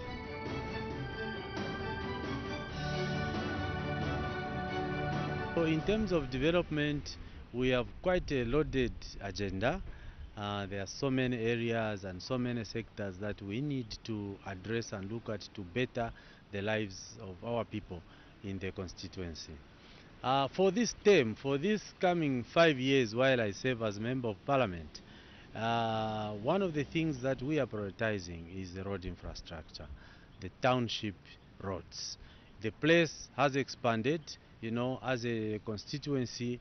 We have got areas which have been opened up, people have built houses, they are residing there, but we have a big problem with the road network. The roads are in bad state, and especially when you look at this current season, the rainy season, it is very, very difficult to even use some of the roads. So one of the items on our development agenda is to make sure that we improve on the road network. We have to use all the means possible, including seeking help from the central government and also from our local funding, the Constituency Development Fund, and working together with the local authority so that we make our township roads passable and usable. So that is one of the items in terms of development. The other areas of development we need to look at is the education sector. We need to improve education facilities. As you have seen now, in this year we are talking about free education from secondary school, grade 8 to grade 12, even primary, because even little monies that people would pay previously, like 10 kwacha PTA contribution, all those have been scrapped off. So schools have been overwhelmed. So this has just opened up our eyes and thinking to say we have a lot of people that want to attend school, but the infrastructure is not adequate. So we are going to work to ensure that we improve the infrastructure for education so that as many learners as possible can be absorbed. We are also looking at having a boarding school, in fact the first ever in our district, which is going to be located in our constituency, Mufulira Central Constituency. Progress has been made. This is one of the schools that the government is going to build across the country, funded by the World Bank, and we are going to see that school come into our constituency. Our idea in order to help the government increase capacity on that school, while the funding from the World Bank comes to put up the classrooms and the admins, we as the local people are going to look for funding from our CDF and other sources to ensure that we put up boarding facilities. So we are going to have a boarding school in Mufulira, the first of its kind, and we are excited, and everyone is excited, because now our children will not have to go out of town to go to a boarding school. So that is one area in terms of education sector. The health sector also needs support. The population has increased, and what we need now is to improve on the infrastructure that provides health services. So there is already, as I came into office, there is one structure which was started as a district hospital, and based on the assessment from the Ministry of Infrastructure and Housing, we are told that in each state it's about 65% complete. So we have to push to ensure that the hospital facility is complete 100%, and then our people will have not to crowd in the only district hospital that we have in Kamchanga. So we are going to ensure that that district hospital is completed and becomes functional. And at the same time, we are happy that last year a mini hospital was started to be constructed in one of our wards, in the Wananina ward, and that mini hospital, as we are talking now, is at 95, if not just shy of 100% complete. So very soon that mini hospital will be commissioned, and it will help very much the people in Wananina ward, because they will not have to travel 5 kilometers to get to the nearest hospital. So we are excited also about that development. The other area also we need to look at, is to keep our youth and women busy. And in this case, what I'm thinking about is, can we give them skills in order for them to find employment? We will not talk about factories or industries to be set up in the constituency, but of course, when we empower someone with skills, they will be able to either look for employment themselves or even do, find their own, businesses, do their own work without necessarily getting into formal employment. So that is one way we're going to keep our youth busy. We don't want to waste that human resource. The population of the youth across the country is very high, and Mufulira Central constituency is not an exception. So the way we are going to support them is to fund their training needs, identify their training needs and fund them. We have the Constituency Development Fund now, so we want to apply as much as possible of that money to ensure that our youth are empowered with skills. Thereafter, they themselves will be looking for jobs, private jobs and even informal employment, to keep them busy, to keep them away from doing other vices. Women as well, not to be left out.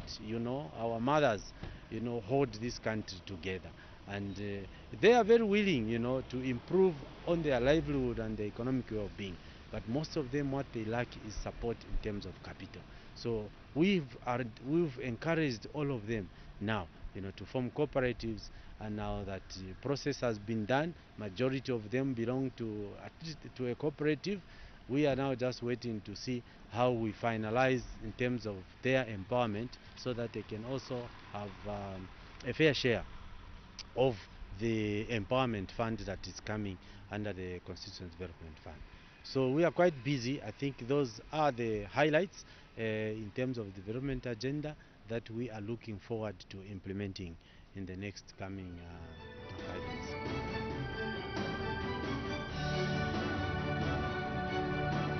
My word to the constituents of Mufulira Central is simply to get involved.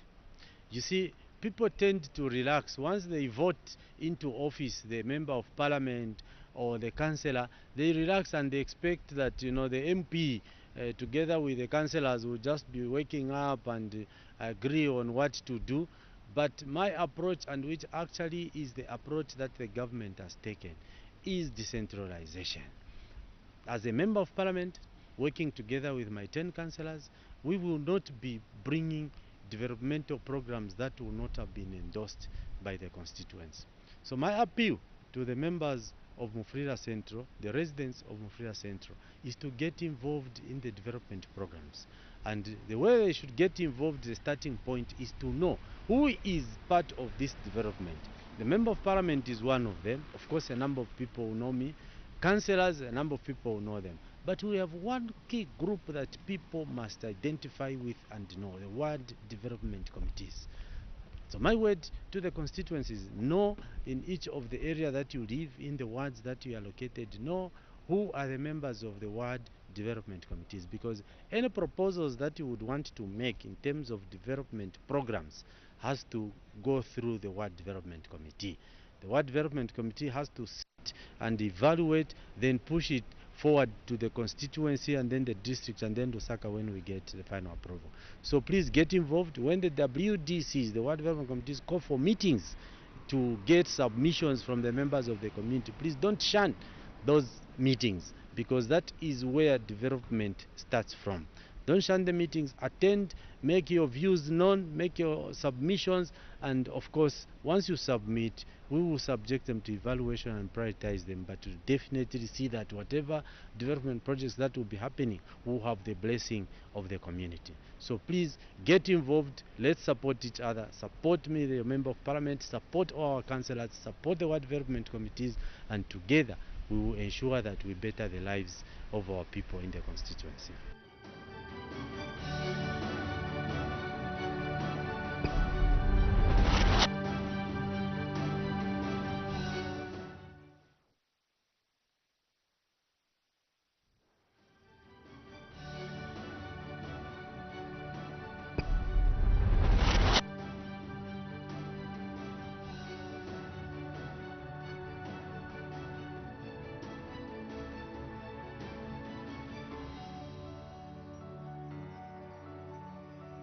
Basically, I'm a villager from Monze, the eastern side of Monze district. This is my second term as a member of parliament, serving the good people of Momba constituency. I'm a married man, obviously with one wife, and I have 4 children. In terms of my education, it's important. The primary school I attended at Gasaga primary school in Monze, in my constituency. And after that, I've gone to different institutions. The last one being I did an MBA. And my specialty basically has been in business management. I specialize in that. But I must mention also that I've learned quite a lot. Being a villager, as I said, whereby I remember I've gone to school. I spent the whole of my primary school, in fact, without putting on shoes until I was in grade 7. And not because my father could not afford, we had a lot of animals. But I think basically, culturally, those were things which we were not paying attention to. So I've been in this parliament. This is now my 6th year as a member of parliament. And I think history has it to that. So far, I think so good in terms of what I've done for the people of Momba constituency.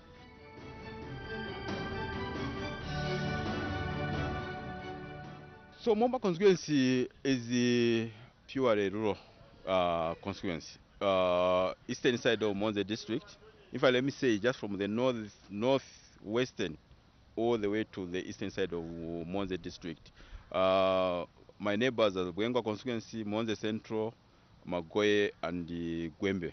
So predominantly rural constituency. My people are mainly in agriculture. We do rear animals and farming.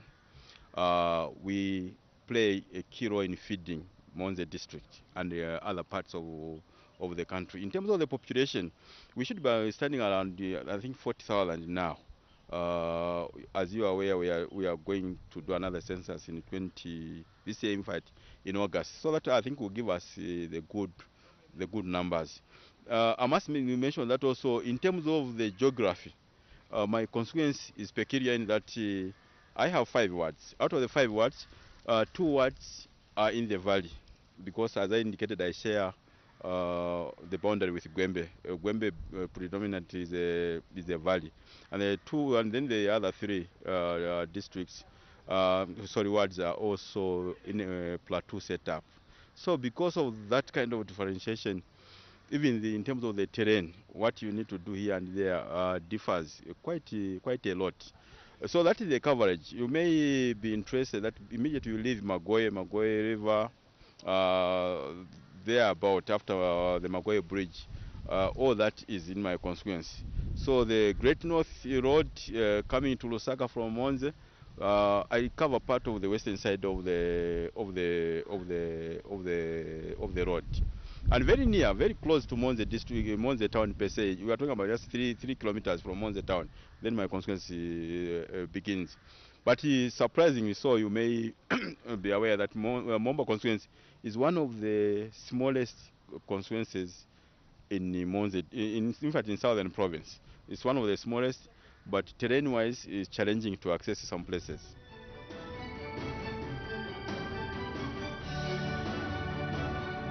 For Momba constituency, I want to look at in terms of the priorities. What are our key challenges as a constituency? First and foremost, we are looking at the availability of water, both for human beings, that is clean and safe water to drink for people, and both for the animals. And that, for me, has always been my priority. I've said it, and I want by the time maybe I hammer 2026, God willing, I should have a situation whereby almost each and every village, you know where village is, should have a bore. Currently, that is not the case. We still have a lot of our mothers walking long distances in search of water. The same goes with our animals. You know, if you come to Momba constituency, you'll find that we don't have any river, which we call them perennial rivers, which has water throughout. We don't have that. So we rely heavily on dams. And these dams are silted now. So that is our priority number one, the availability of water for our people. And also the road network is nothing to talk about. The roads are quite very, very bad. The schools also. We have quite a number of good schools, but I want also to ensure that some of the community schools we have are upgraded to government school. We don't have desks. Most of the classrooms are no desks. So I can go on and on, but these are the key challenges which is facing us. In developmental-wise, we are still a bit of backward, and now with the increment in terms of the CDF, in fact, makes me to relax a bit in terms of I will have the resources. The challenge now which I have is to work closely with the council to ensure that development is taken closer to the people.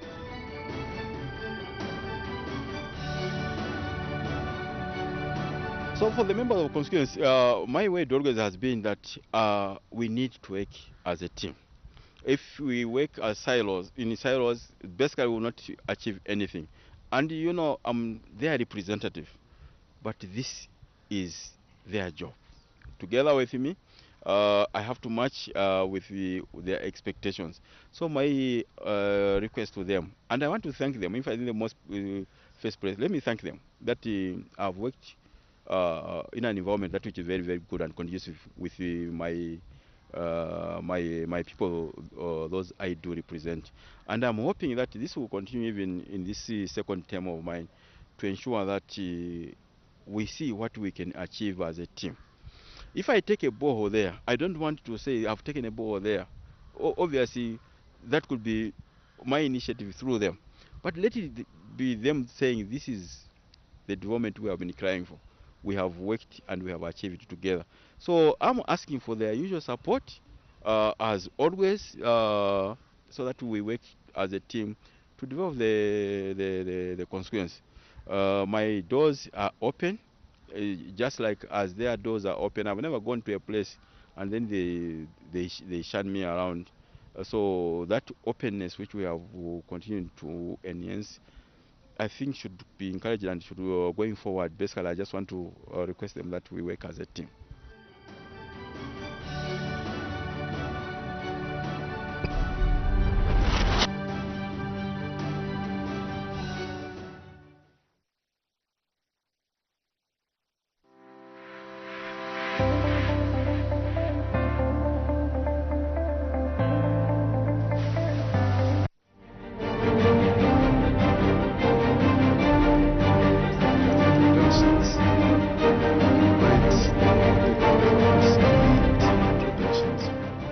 Good morning, Chair. Good morning, Honorable Members of Parliament. Good morning, Luangwa Town Council. My name is John Siameja, Acting Director in the Office of the Auditor General, standing in for the Auditor General. Thank you, Chair.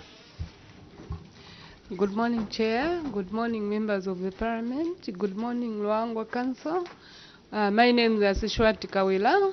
I'm acting principal auditor from Lusaka province.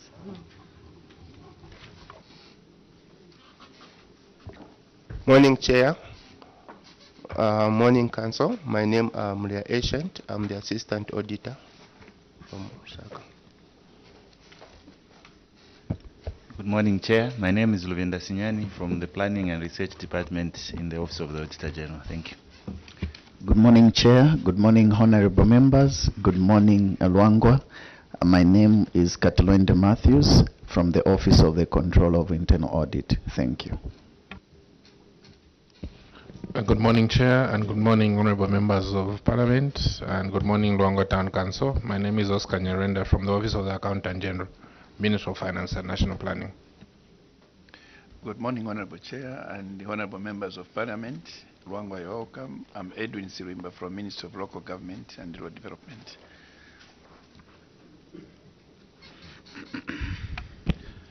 Good morning, Chair and honorable members. Good morning, Luangwa Town Council. My name is Elvis Chupuka from the Parliamentary Budget Office. Thank you, Chair. Good morning, honorable members of Parliament. Good morning, Luangwa Town Council. My name is Mlenga Bright from the Office of the Clerk. Good morning, Moses Chuva from the Office of the Clerk. Thank you. Thank you very much. I may invite you now, Council Secretary, to introduce yourself, and I'll allow your colleagues to do the same. Thank you, Chair. My name is Stephen Malenga, Council Secretary for Luangwa Town Council. Thank you. Good morning, Chair. My name is Crispin Wadia. I'm the Procurement Officer, Luangwa Town Council. Good morning, Honorables. Morning, Chair. Morning, everyone. Mdenda Mainda from Luangwa Town Council, Director, Engineering. Good morning, Chair. Good morning, honorable members of Parliament. My name is Emmanuel Nyoni. I'm the District Planning Officer. Thank you. Good morning, Chair, and good morning, honorable members of this committee. My name is Wenga Banda, the Council Treasurer. Good morning, Chair, and good morning, everyone. My name is Amoto Mkelabai, Internal Auditor, Luangwa Town Council. Thank you very much, honorable members of Parliament. Honorable Singombe. Chair, I'm grateful. Good morning, Luangwa Town Council. I'm Singombe Edgar, representing the people of Dundumwezi in Kalomo, Southern Province. You are most welcome to your committee. Thank you. Good morning, Chair. Good morning, Luangwa Council. My name is Elliot Kamondo, Member of Parliament from Fumbwe constituency in Northwestern Province. Honorable Shakafuso. Chair, good morning, and good morning, permanent witness, Luangwa Town Council. You are welcome to Mandevu constituency of Lusaka district, where I'm privileged to be member of Parliament. I'm a member of the committee. Thank you. Thank you very much. Vice Chair. Thank you, Chair, and good morning once again. Good morning, honorable members of Parliament. Luangwa Town Council, you are most welcome. My name is Honorable Kampamba Mlenga. I'm a member of Parliament for the good people of Kambushi. You're welcome. Thank you very much. Luangwa Town Council, my name is Mulunda Darius. I'm the Member of Parliament for Siavonga constituency, and I'm the chairperson for the committee appearing before this morning, the Committee on Local Government Accounts.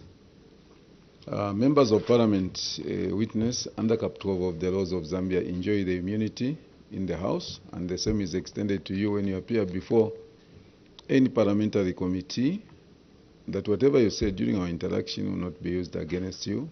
However, if you choose to mislead this committee, misinform this committee, the same Cap 12 will be used against you.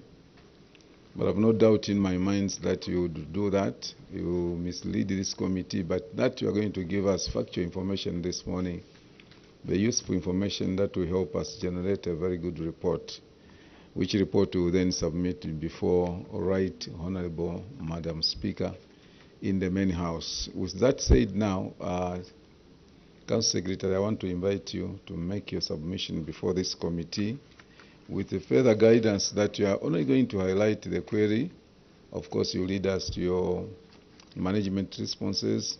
You give us the management action taken report, the action that you have taken, and of course the remedy that you are offering on every query that is before us this morning. In that fashion, I'll invite you now to proceed. Thank you so much, Chair. To start with, I just want to indicate that Luangwa Town Council did not have specific queries apart from the ones that that are appearing at appendices 1, 2, 8, 9.1, and 9.2 of the Auditor's General's report. The first query, Chair, is on the budget performance. Cause of the query. The Council wishes to acknowledge the Auditor's observation and wishes to report that the underfunding was due to the withholding of funds amounting to 2 million by the Ministry of Local Government and Rural Development for the purpose of purchasing 2 vehicles for project monitoring and for the Zambia Police. The balance that was brought forward was meant for 2021 projects whose approval was received on 22nd November 2022 and part of the 2022 projects which were not completed at the time of audit. Further, Chair, under expenditure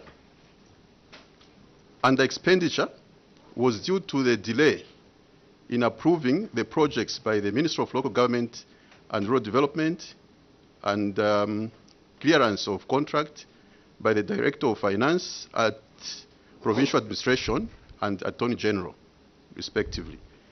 The interest was raised from the main CDF account and it was since been transferred to Control 99. Action taken. The Ministry of Local Government and Rural Development has since procured the 2 vehicles centrally and have delivered them to the constituencies, to our constituents. The Council has so far spent a total amount of 22,787,950 kwacha 19 ngwe from the 2022 funding and 1,509,205 from 2021 funding, totaling 24,297,155 19 ngwe, leaving the balance of 3,042,755 kwacha 81. The details, Chair, can be seen from the table indicated below. Remedial measures. The Council will ensure that the identification of projects by the community and the approval by the CDF-C committee are done before the next financial year. The Ministry of Local Government and Rural Development has delegated the approval function of projects to the Provincial Local Government Officer. The Secretary to Treasury has further delegated the functions of clearance of contracts or funds to the Director of Finance in the local authority. The details can be seen on the appendices attached to this report, 1A, B, and C. On Appendix 2 of the Auditor's report, failure to spend. Cause of the query. The Council wishes to report that the funds were not spent due to the delay in approving the community projects by the Ministry of Local Government and Rural Development and the clearance of contracts by the Director of Finance at the Provincial Administration and Attorney General. Action taken. The Council has so far spent total amount of 14,707,067 kwacha 26 ingwe from both the 2021 and 2022 community projects funding, leaving a balance of 1,484,681 as indicated in the table below. Remedial measures. The Council will enhance engagement with the Ministry on future guidelines and approval matters. The attachments at Appendix 1A, B, and C for verification. Appendix 8, failure to dispose soft loans. Cause of the query. The Council wishes to acknowledge the author's observation and wishes to report that the failure to disburse the loans was due to the delay in issuing the guidelines to the financial institutions by the Secretary to Treasury, which was not received until November 2022. Action taken. The bank has since disbursed, or the Council through the bank has since disbursed 2,861,975 kwacha, leaving a balance of 72,375, as shown in the table below. Remedial measures. The Council will enhance engagement with the Ministry over any future guidelines and approvals. We can refer to Appendix 2 for verification. Appendix 9.1 of the Auditor General's report, bursary, secondary school, and skills development, unspent grant. Cause of the query. The Council wishes to report that the unspent grant was due to the low application turnout, despite extending the period for receiving the applications and conducting the sensitization.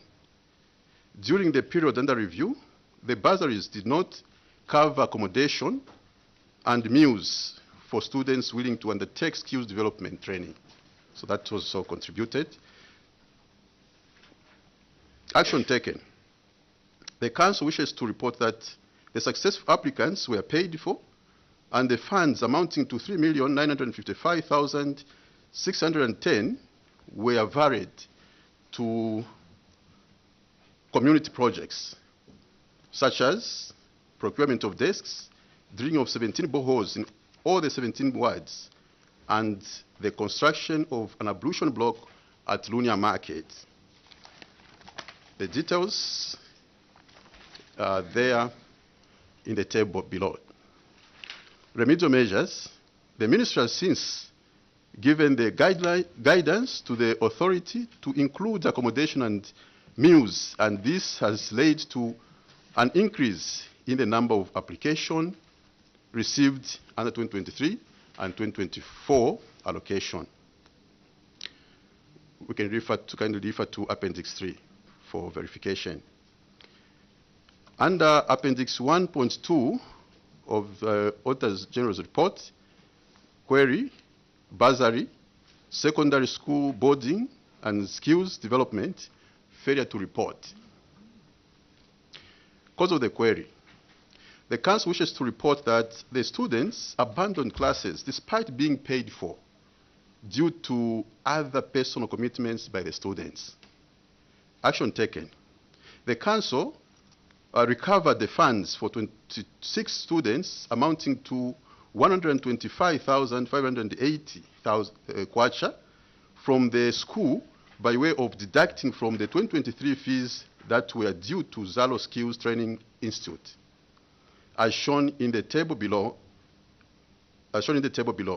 Further, the students that abandoned classes have since been replaced. Remedial measures. The Council will continue conducting sensitization and verification attendance of students before and after payment is made. We can refer to Appendix 4. This marks the end of our report, Chair. Thank you very much, Honorable Singombe. Yeah. My preliminary observation is I wanted to know who signed this document, because it has no name, unless it's just my copy.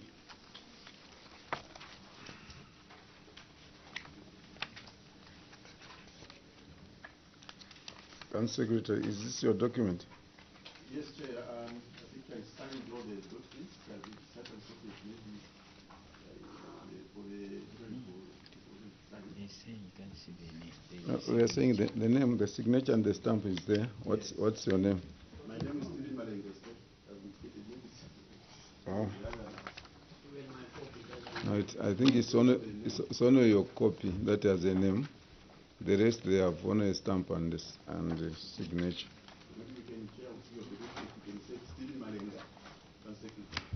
No, we will not do that. Yeah, okay, let's proceed. My substantive question, Chair, on page 5. On page 5.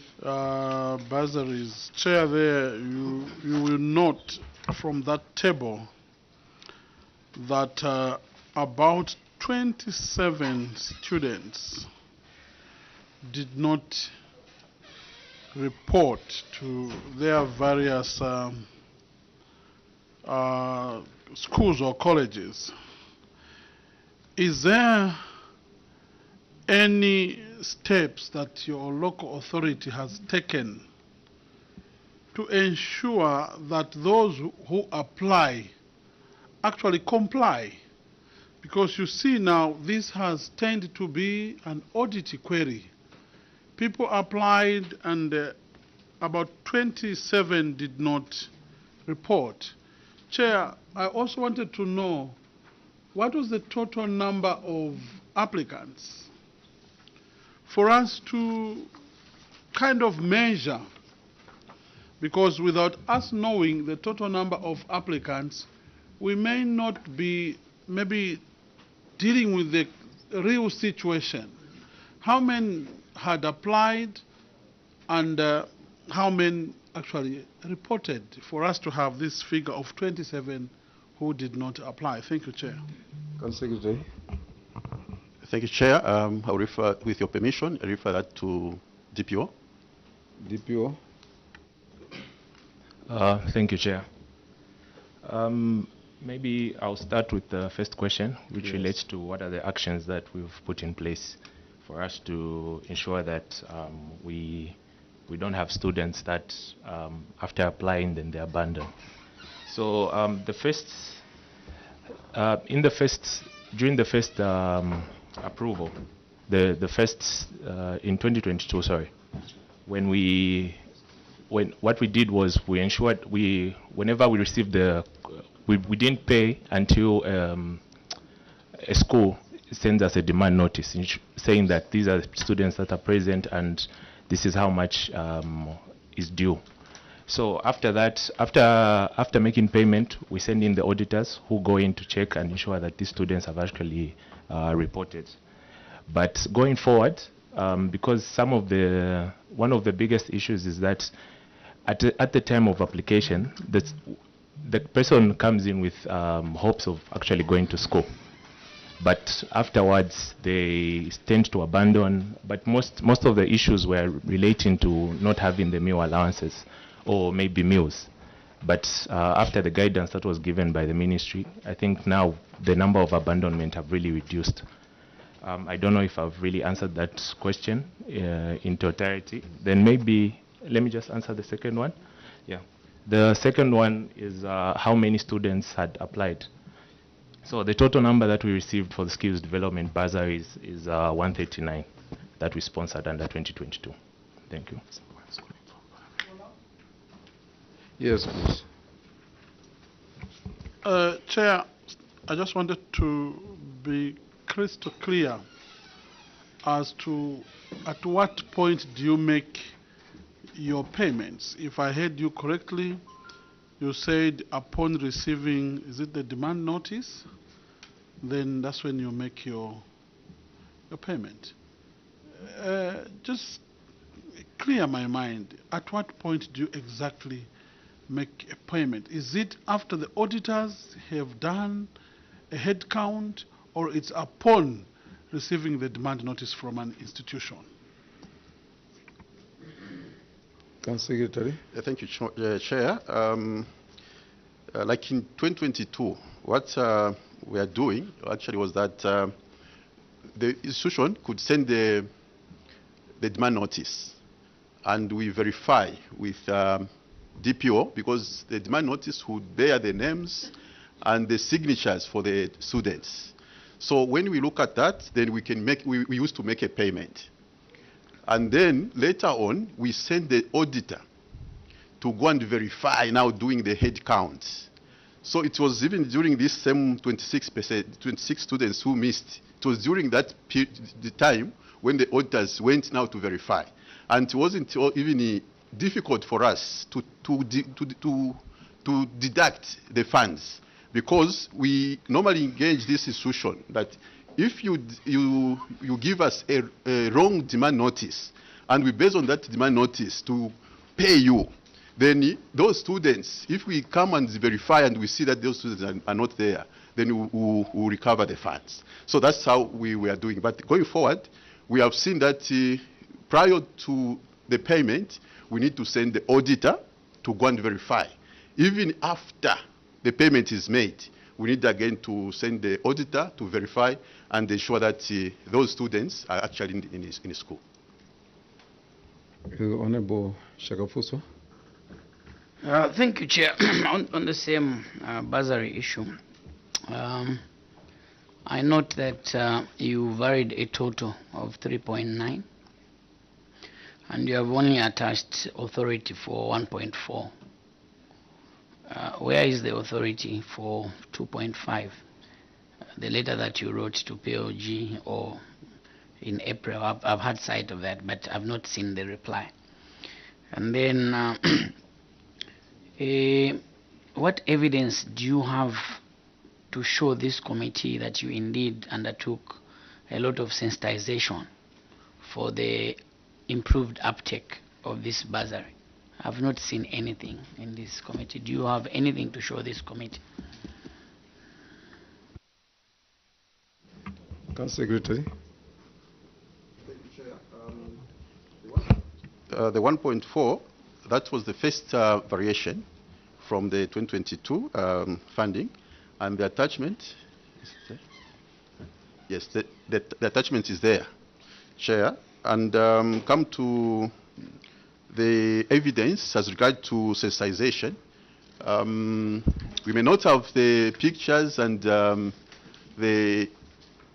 minutes, but we have seen the increment, the increase in terms of applications after the sensitization actually can be seen. And that's the more reason why we had this more applicants, because of the sensitization that we conducted, because we had two submissions. The first one, we had less application. Then we had to extend the period and went in the field to conduct the sensitization, and that's the time when we received now more applications and we are paid for. Honorable Shakafuso. Yes, I said I have sight. I've seen the attachment for the first variation for skills for 1.4. I have not seen the authority, the conveyance for 2.5. And that was my question. Where is the authority? And also, when you say there's an improvement, I saw that it was only 26 students under skills bursaries. It was going to comfort us if you are able to, this is 2024. If you could tell us, okay, in 2022, we had so many numbers, and in 2023, we had this improvement. So my question again is, where is the conveyancing for variation for 2.5 skills bursaries? Council Secretary. My apology, Chair. It was not attached, but we can still submit because it's there. Okay, Honorable Kamondo. Thank you, Honorable Chairperson. I take you to page 3 of this report.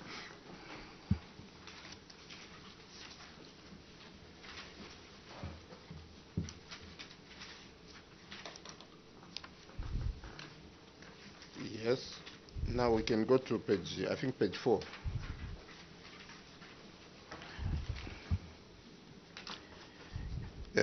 Through you, Honorable Chairperson, Luangwa Council, you have submitted that the bank that is on the loans failure to dispose or to disburse the loans. You have submitted that so far an amount of 2,861,975 has been disbursed. And then there is still a balance of 72,375. I wanted to find out from you how many people in Luangwa had applied for the loans. And then after that, if all of them have been given an opportunity to be scrutinized through the bank, or how many were scrutinized by the bank.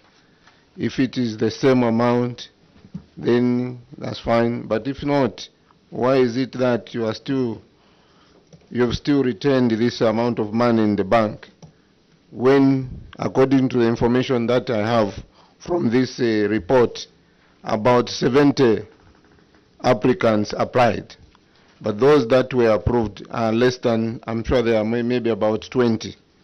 What could have happened with the rest? What were the reasons that was given by the bank that they were not able to be given or to be recommended by the bank? Thank you. And just a moment, also you have not shown this committee how much interest was accrued by this revolving fund of the loan component. Could you avail that information also to this committee? Council Secretary. Thank you so much, Chair. The first one, I would like the DPO to start, then you DPO. come in. Thank you, Chair.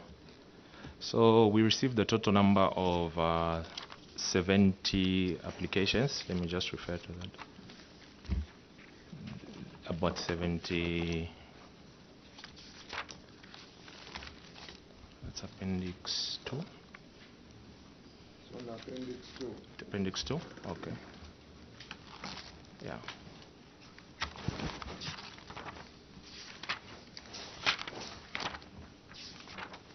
Yeah. We received a total number of, I think about 70 applications. Sorry, I just can't see the number in this. 70 applications, which were narrowed down to 22 applicants. The reason for this was some other applicants were they were maybe disqualified in terms of maybe viability of their business. This was according to the report that we received from the bank, and some had did not show any. They did not attach various documentation that were required for them to be shortlisted for the component. So in total, out of the 70, they shortlisted 22, which we then forwarded to the POGO's office for approval. Thank you. So, DPO, you said the total number was 70 that you received. Yes, sir. And that's the same number submitted to the bank? Yes. And how many did you receive a success? 22. 22. Back. Yes. So the first they brought back 7. So we asked them to revisit the applications. But even as we had asked them to revisit the applications, we engaged the applicants to attach various documents that had minor issues. Maybe in terms of maybe they haven't attached the tax clearance certificate. Those are some of the things that we're looking into. But so that for people to, our aim was to ensure that at least we have as many people benefiting from the component as possible. So that is what we had based our So after they did the revisiting of the applications, they brought back 22 later on, which we then submitted to PLGO. Honorable Nyambose. Yeah, Chair, yeah, maybe it's good to ensure that they give us the current status of the balance, as Honorable colleague Kamondo had requested. What is the status quo of the 72,000?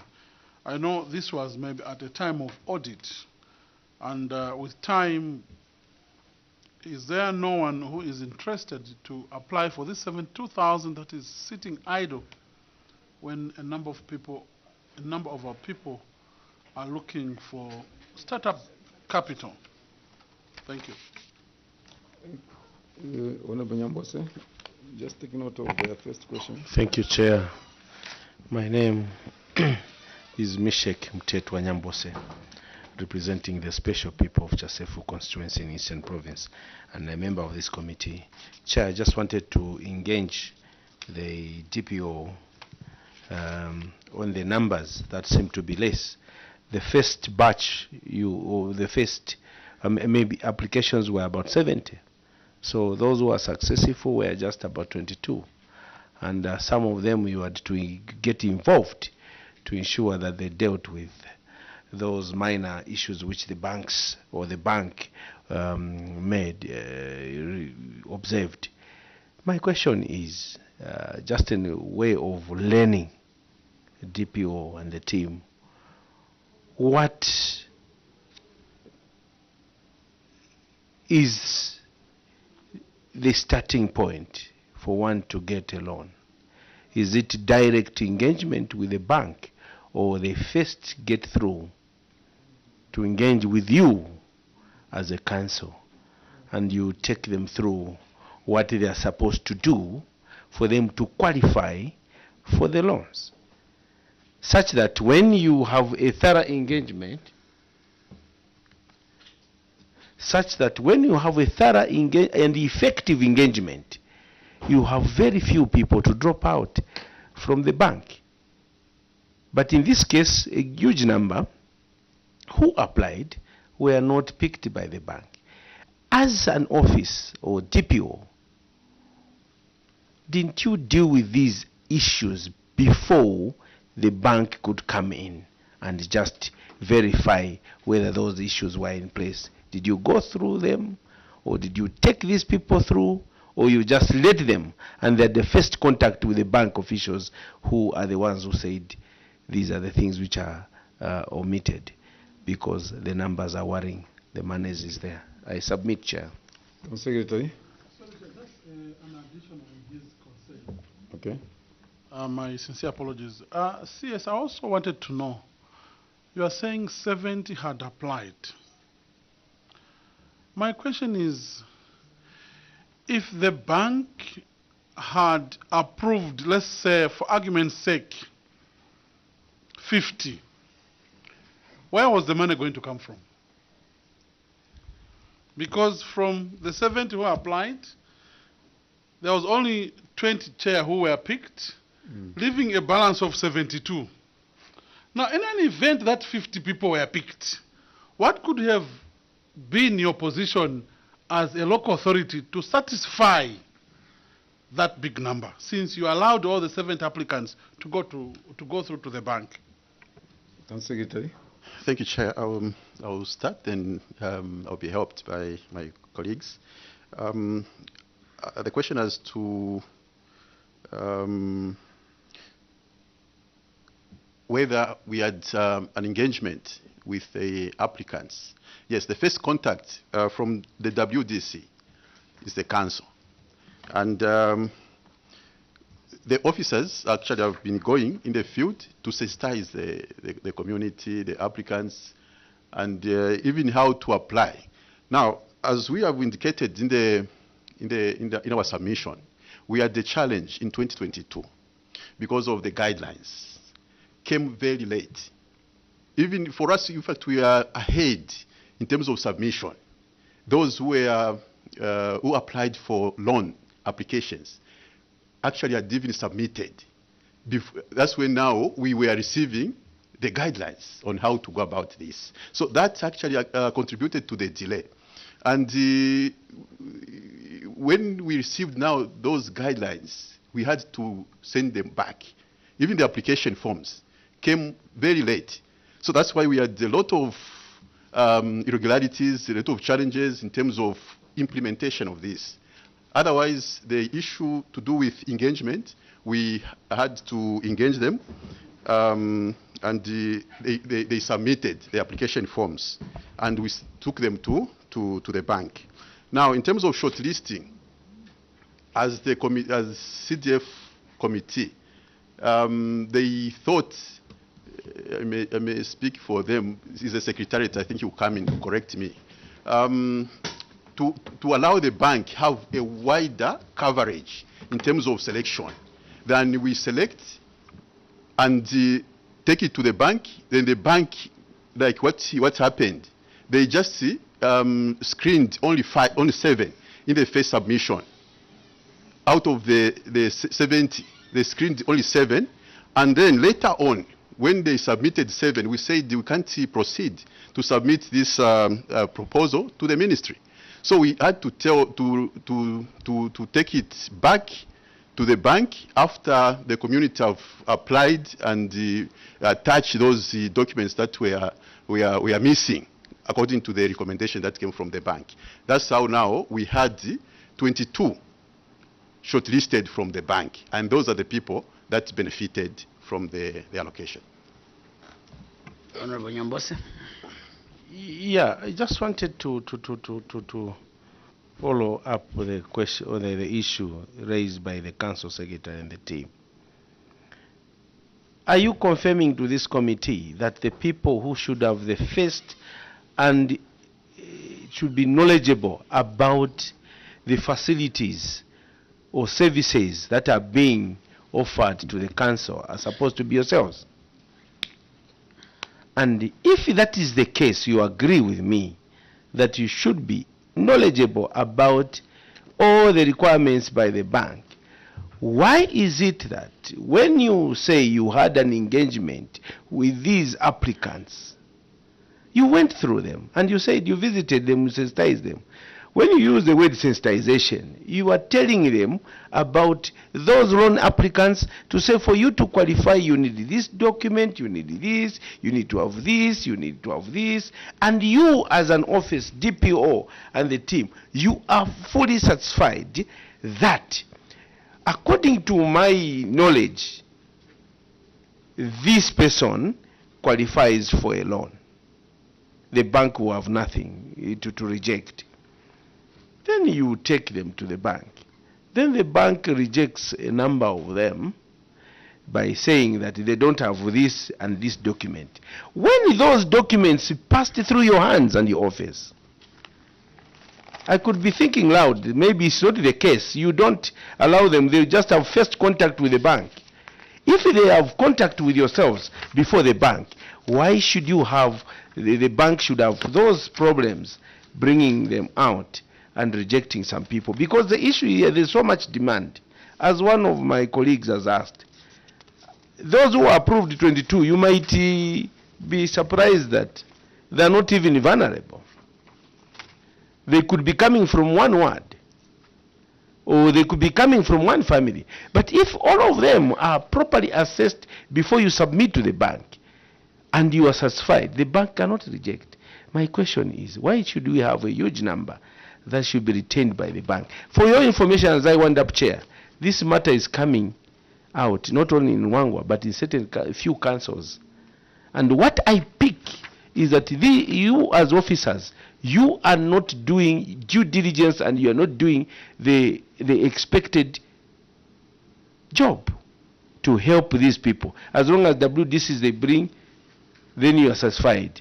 Were you satisfied that is DPO, that the applications, 70 of them, they met all the criteria to be admitted by the bank before the bank rejected? And why should the bank reject when you as an officer who are competent, you satisfied yourself that they were okay? That's my question. Yes. Thank you, Chair. With your permission, I allow the DPO to come in. DPO. All right. Thank you, Chair. I must say 2022 was a learning point for a lot of things. And even when the guidelines came in, they came in late. And after the guidelines came in, the application forms came in. So, like CS said, we had to send back the applications so that they could use the proper, because when they were applying using the grant form. So when we had that, for us, our part at that time, we're just ensuring that certain documentation were there. In terms of determination of viability, I think this one is left usually for the bank, which usually determines, okay, does this person have the capacity to pay back, and is this person eligible to do that? So from our point, and I think from 2023, 2024, we've ensured that the applicant, when the application goes to the bank, it has all the necessary documentation. At least it stands a chance to be shortlisted. So 2022 was looking at how when the guidelines came in and all those things. I think it was a learning point, and I think 2023, 2024 have actually improved and have had a proper turnaround. Thank you, Chair. Honorable Kamondo, Honorable Singombe. Honorable Chairperson, through you, this is a very unique and peculiar case. We've seen other areas where there are no applicants. People are not ready to apply. Now here, our concern is the people of Luangwa actually have shown interest that they desperately need these loans. In terms of percentage of those that have benefited is very low. And also we have seen there is still a balance. You have not even availed to this committee the interest which was earned on this revolving fund. Now, my question, just to add on what Honorable Nyambose and my colleagues said. What is it that you have done to these people, the 52 people that were disadvantaged in the 2023? Did you go back to them to sensitize them? Because these are the ones that showed actual interest earlier than those that are coming in with new applications. Don't you think it is prudent for you to start sensitizing the same people who had shown interest, so that where they had failed to reach actually all the criteria, you could have gone back to sensitize them so that they do it again? Some of us, and where we are coming from, even now, when you failed once, it doesn't mean that you have failed completely. We've seen situations where people have failed 100 times, but they will still continue. What is it, and why are you trying to disadvantage these people? What is it that you have done so that they can benefit from 2023, 2024? Because the loan component will still continue coming. Thank you. Honorable Singombe. Chair, I'm grateful that part of my concern has been raised by Honorable Kamondo. I wanted to ask as to how many of the 48 who were left, is it 52 or 48? 48 managed to go through in the 2023 budget. But again, the DPO said something interesting to me, where he said some of them failed because they used the wrong forms for grants. How could the office, how did you allow, or how did you submit such applications with the wrong documentation? Like my colleague has indicated, you are the first office that is supposed to advise. And you people, it's like you never did any due diligence. All what you received, you submitted, including those who had applied on wrong application forms, like forms for grants. How did this slip off your hands? Yes, Town Clerk. Thank you, Chair. Let me start with the interest, because this has been actually pending. This account, the main account, actually accumulates interest. And in terms of figure, I think the Treasurer will avail the amount that was accumulated. Yes, Treasurer. Okay, Chair. There was a question on interest. Yes, yes. Through the Chair, yes, it was an oversight. We didn't put the figure that we raised in the report, but I wish to confirm that both the CDF main account and the revolving fund account. They are both receiving interest. And as at 2022, for the main CDF account, we received 137,813 kwacha as interest.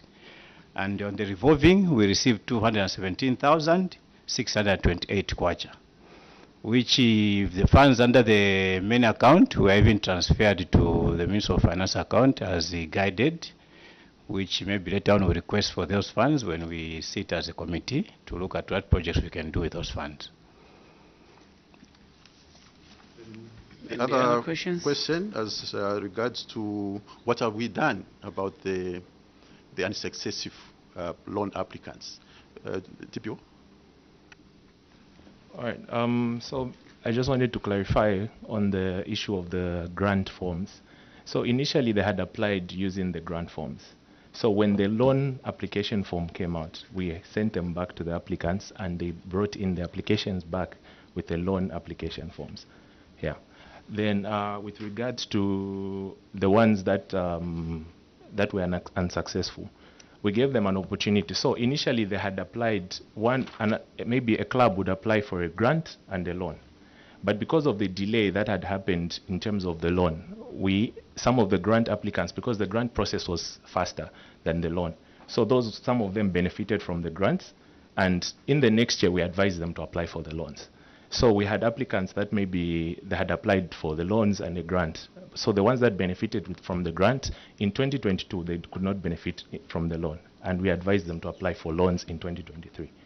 So for 2023, we also had a number of applications that came from applicants from 2022, sorry, which I think were shortlisted. It's just a pity that we didn't attach that list showing how many applicants that we received.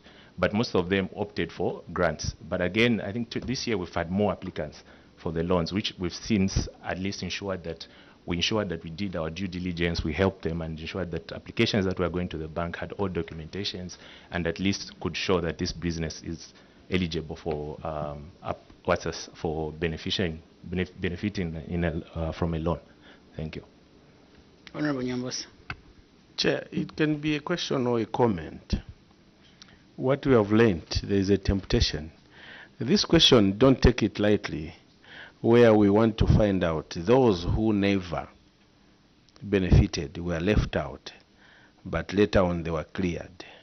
You created a pool of on standby. Now, there is a temptation, and it is bringing issues, and I'm happy that we are live on TV and radio, and you're on record, that you tend to ignore some of them. You go and pick new ones for obvious reasons and pressures that come to your office. Now, when someone raises a flag, you are here giving this committee an account that most of them went for the grants. And I want you to confirm to this committee that all the 40-something or 40 what? 48, if that is the correct number, whichever is the correct number, benefited from the grants, and hence they are not eligible. All of them should put it on record. If not, indicate if there are those who never and still need a loan, you are considering them. That was 2022, 2023, and this is 2024. Without segregation. Because as you're saying that there is so much demand now for the loans, and now it is you officers who start deciding who should be given, who should not. And when that ordinary Zambian, who has no connection to anyone, is being deprived for those reasons, then it becomes an issue. And this council secretary and your team will have a bearing on your management. Ensure that you are professional, you consider people regardless of whatever, so that they are able to enjoy this money that their government, your government, has given to them, so that they can uplift their lives. But there is a temptation, my brother. I'm not saying in Luangwa, but everywhere, that some people are being segregated. And I pray to you that you are doing a good job. Tomorrow when you appear, it comes, you know what it means to this committee. Chair, I wanted to make that comment. Okay. On the interest, I just wanted to find out, is this interest end in 2022 or 2023? Through the treasurer. Chair, for the main CDF account, the 137,813 is just for 2022. Then in 2023, we received 172,361. Then for the 217, I mentioned 628 for the CDF revolving is what we received from the time the account was opened, since this account opened later than the CDF main account. To date, yes. Have you reported this interest end on the main account? About almost 250,000.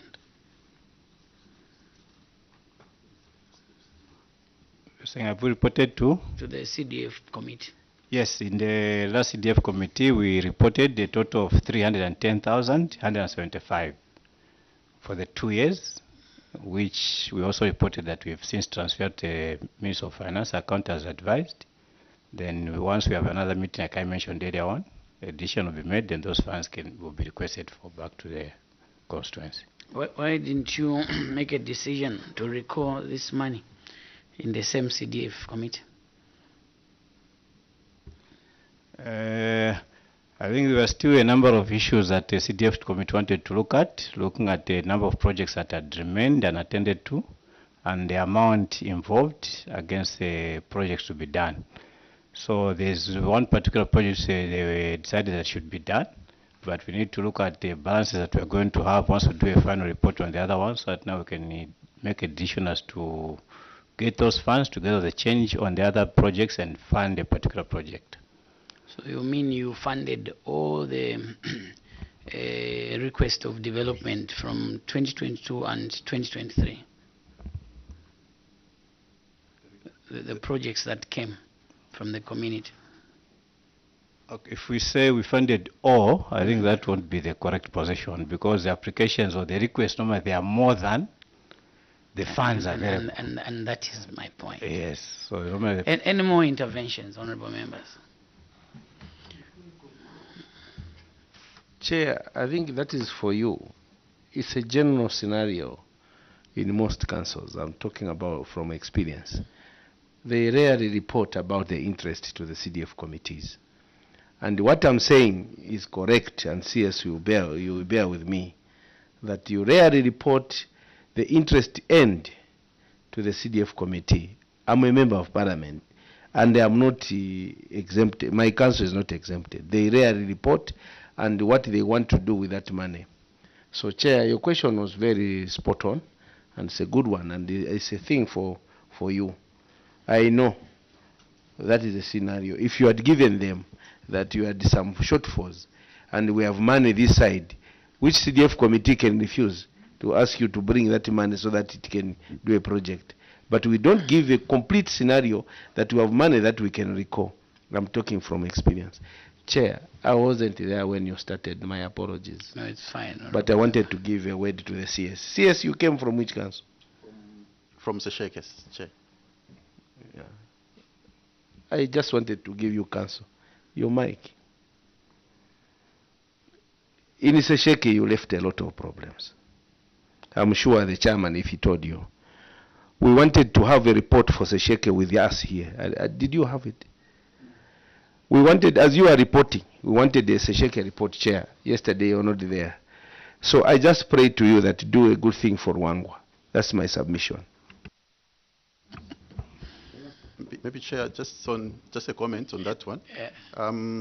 I really followed the last proceeding. I think this is the opportunity which you have accorded me. And the queries, I read the queries in the Auditor General's report. And those queries happened way after I'd left. And also, let me protect you. You are going to open a canon of worms on Sesheke. Take the advice of the honorable member. That is a very bad report. The committee is not happy with that report. And you were the presiding officer at that time. Just like there is a lean report for Luangwa. You were not there, but you're taking responsibility. Yeah, Honorable Kamondo, you have... Yes, I don't want to go that route actually. The council event has been given. However, I wanted just to find out how often do you give the quarterly financial report to the office of the Member of Parliament, so that at least the Member of Parliament is availed, so that he knows exactly how much money, the progress that you have made, even these things that we are talking about in terms of the interest, because he's the most troubled person. And you say, no, me, like all of us, we receive funds. Me, I was left out. I couldn't be considered. What could be the problem? Now, when we find that we still have some more money, we get concerned that there are people out there who do still want to benefit. However, they're not given actually a chance to benefit. How often do you report? Because the report that you are giving is excellent to this committee. How I wish that even the MP is aware of that. How often do you do it? Or if you don't do it, when you do intend to start doing it? Thank you very much, Chair. The Treasurer, who can comment on that one. Yes, Treasurer. Through the Chair, I know we haven't been giving like a report direct to MP's office directly, but our MP has been a consistent member in the CDF committee, where when I present a report, he's always present and carries that copy of the report, where we talk about like the interest I'm talking about, the one reported last time was part of the meeting that we had.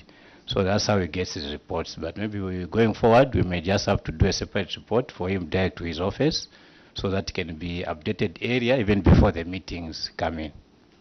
Not a separate report, but a CC copy. Yes, sir. Yes. So we've come to the end of our meeting. And just to commend Luangwa that you just had the cross-cutting issues, meaning that you did a good job on the other hand. And so we'll just implore you to enhance implementation of community projects. I know Luangwa at the palm of my hands, and I think you know. Yeah, and so it needs a lot of development, crossing points, and this is why I got worried that you had more money in interest from the main account, and you retained it. So as you go back, Treasurer, quickly recall this money and fund a bridge. You know that there are areas that are cut off in Luangwa when you have heavy rains. You also don't have water. I've seen you just did about 17 bores. From that variation, you need a lot more bores and give people clean, safe drinking water. And so the other observation is that, well, we could say that on cross-cutting issues, on loans and other issues, a benefit of doubt that it was a learning year. We have the auditor's report for 2023. We hope that these issues do not come back. Town Clerk, take in keen interest. My colleague referred to Sesheke because you were not taking keen interest. Just like here, when it comes to questions, you are allowing this one to answer, this one to answer. But if you take keen interest, you are going to supervise them better, and you know what is going on in these words. Otherwise, if you are going to leave your officers just to operate on their own, we will have another report like Sesheke. And we don't want that. We've referred to Sesheke. It's a closed matter. We close the report. We don't want to question you on that. But we don't want Luangwa to have a lot of issues next time you appear here. So with that said, we want to thank you for your appearance. We take back the immunity that was given back to you, and we wish you a safe travel back to Luangwa. Thank you, Chair. Thank you.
nkalenganda nkalenganda chimwana chanu kuutuka lume yake kuutuka lume yake mwana ufuna kuyenda yenda akama motoka mwana wandu matupa amai kumukosha mwana wangu kuyaku nikuya kwakwe niva akweni vangu weo akweni vangu niva weo niva nibai mwaluva eletani eletanyama pasondo eleta mukuti pumuseka nguku zonse zati kuti kokokoko mbuze kuti hahahaha na umanzi pakuti kapakapa pakuti kapakapa na uzu kuti wayuwayu kiti pakuti ngaungau kofuma kutau ni mwana wangu vipolobodo mwana wangu kunipomola mwana wangu kunisaladi mwana wangu kumakeke mwana wangu kunivinyama mwana wangu kunishuka mwana wangu kunibata mwana wangu maipa utokela mwana wao yewila pamwada kupangatia maiva keshuka nikamumuti akati mkumiomoti aino vina vina maiva liveti nkalenganda liveti nkalenganda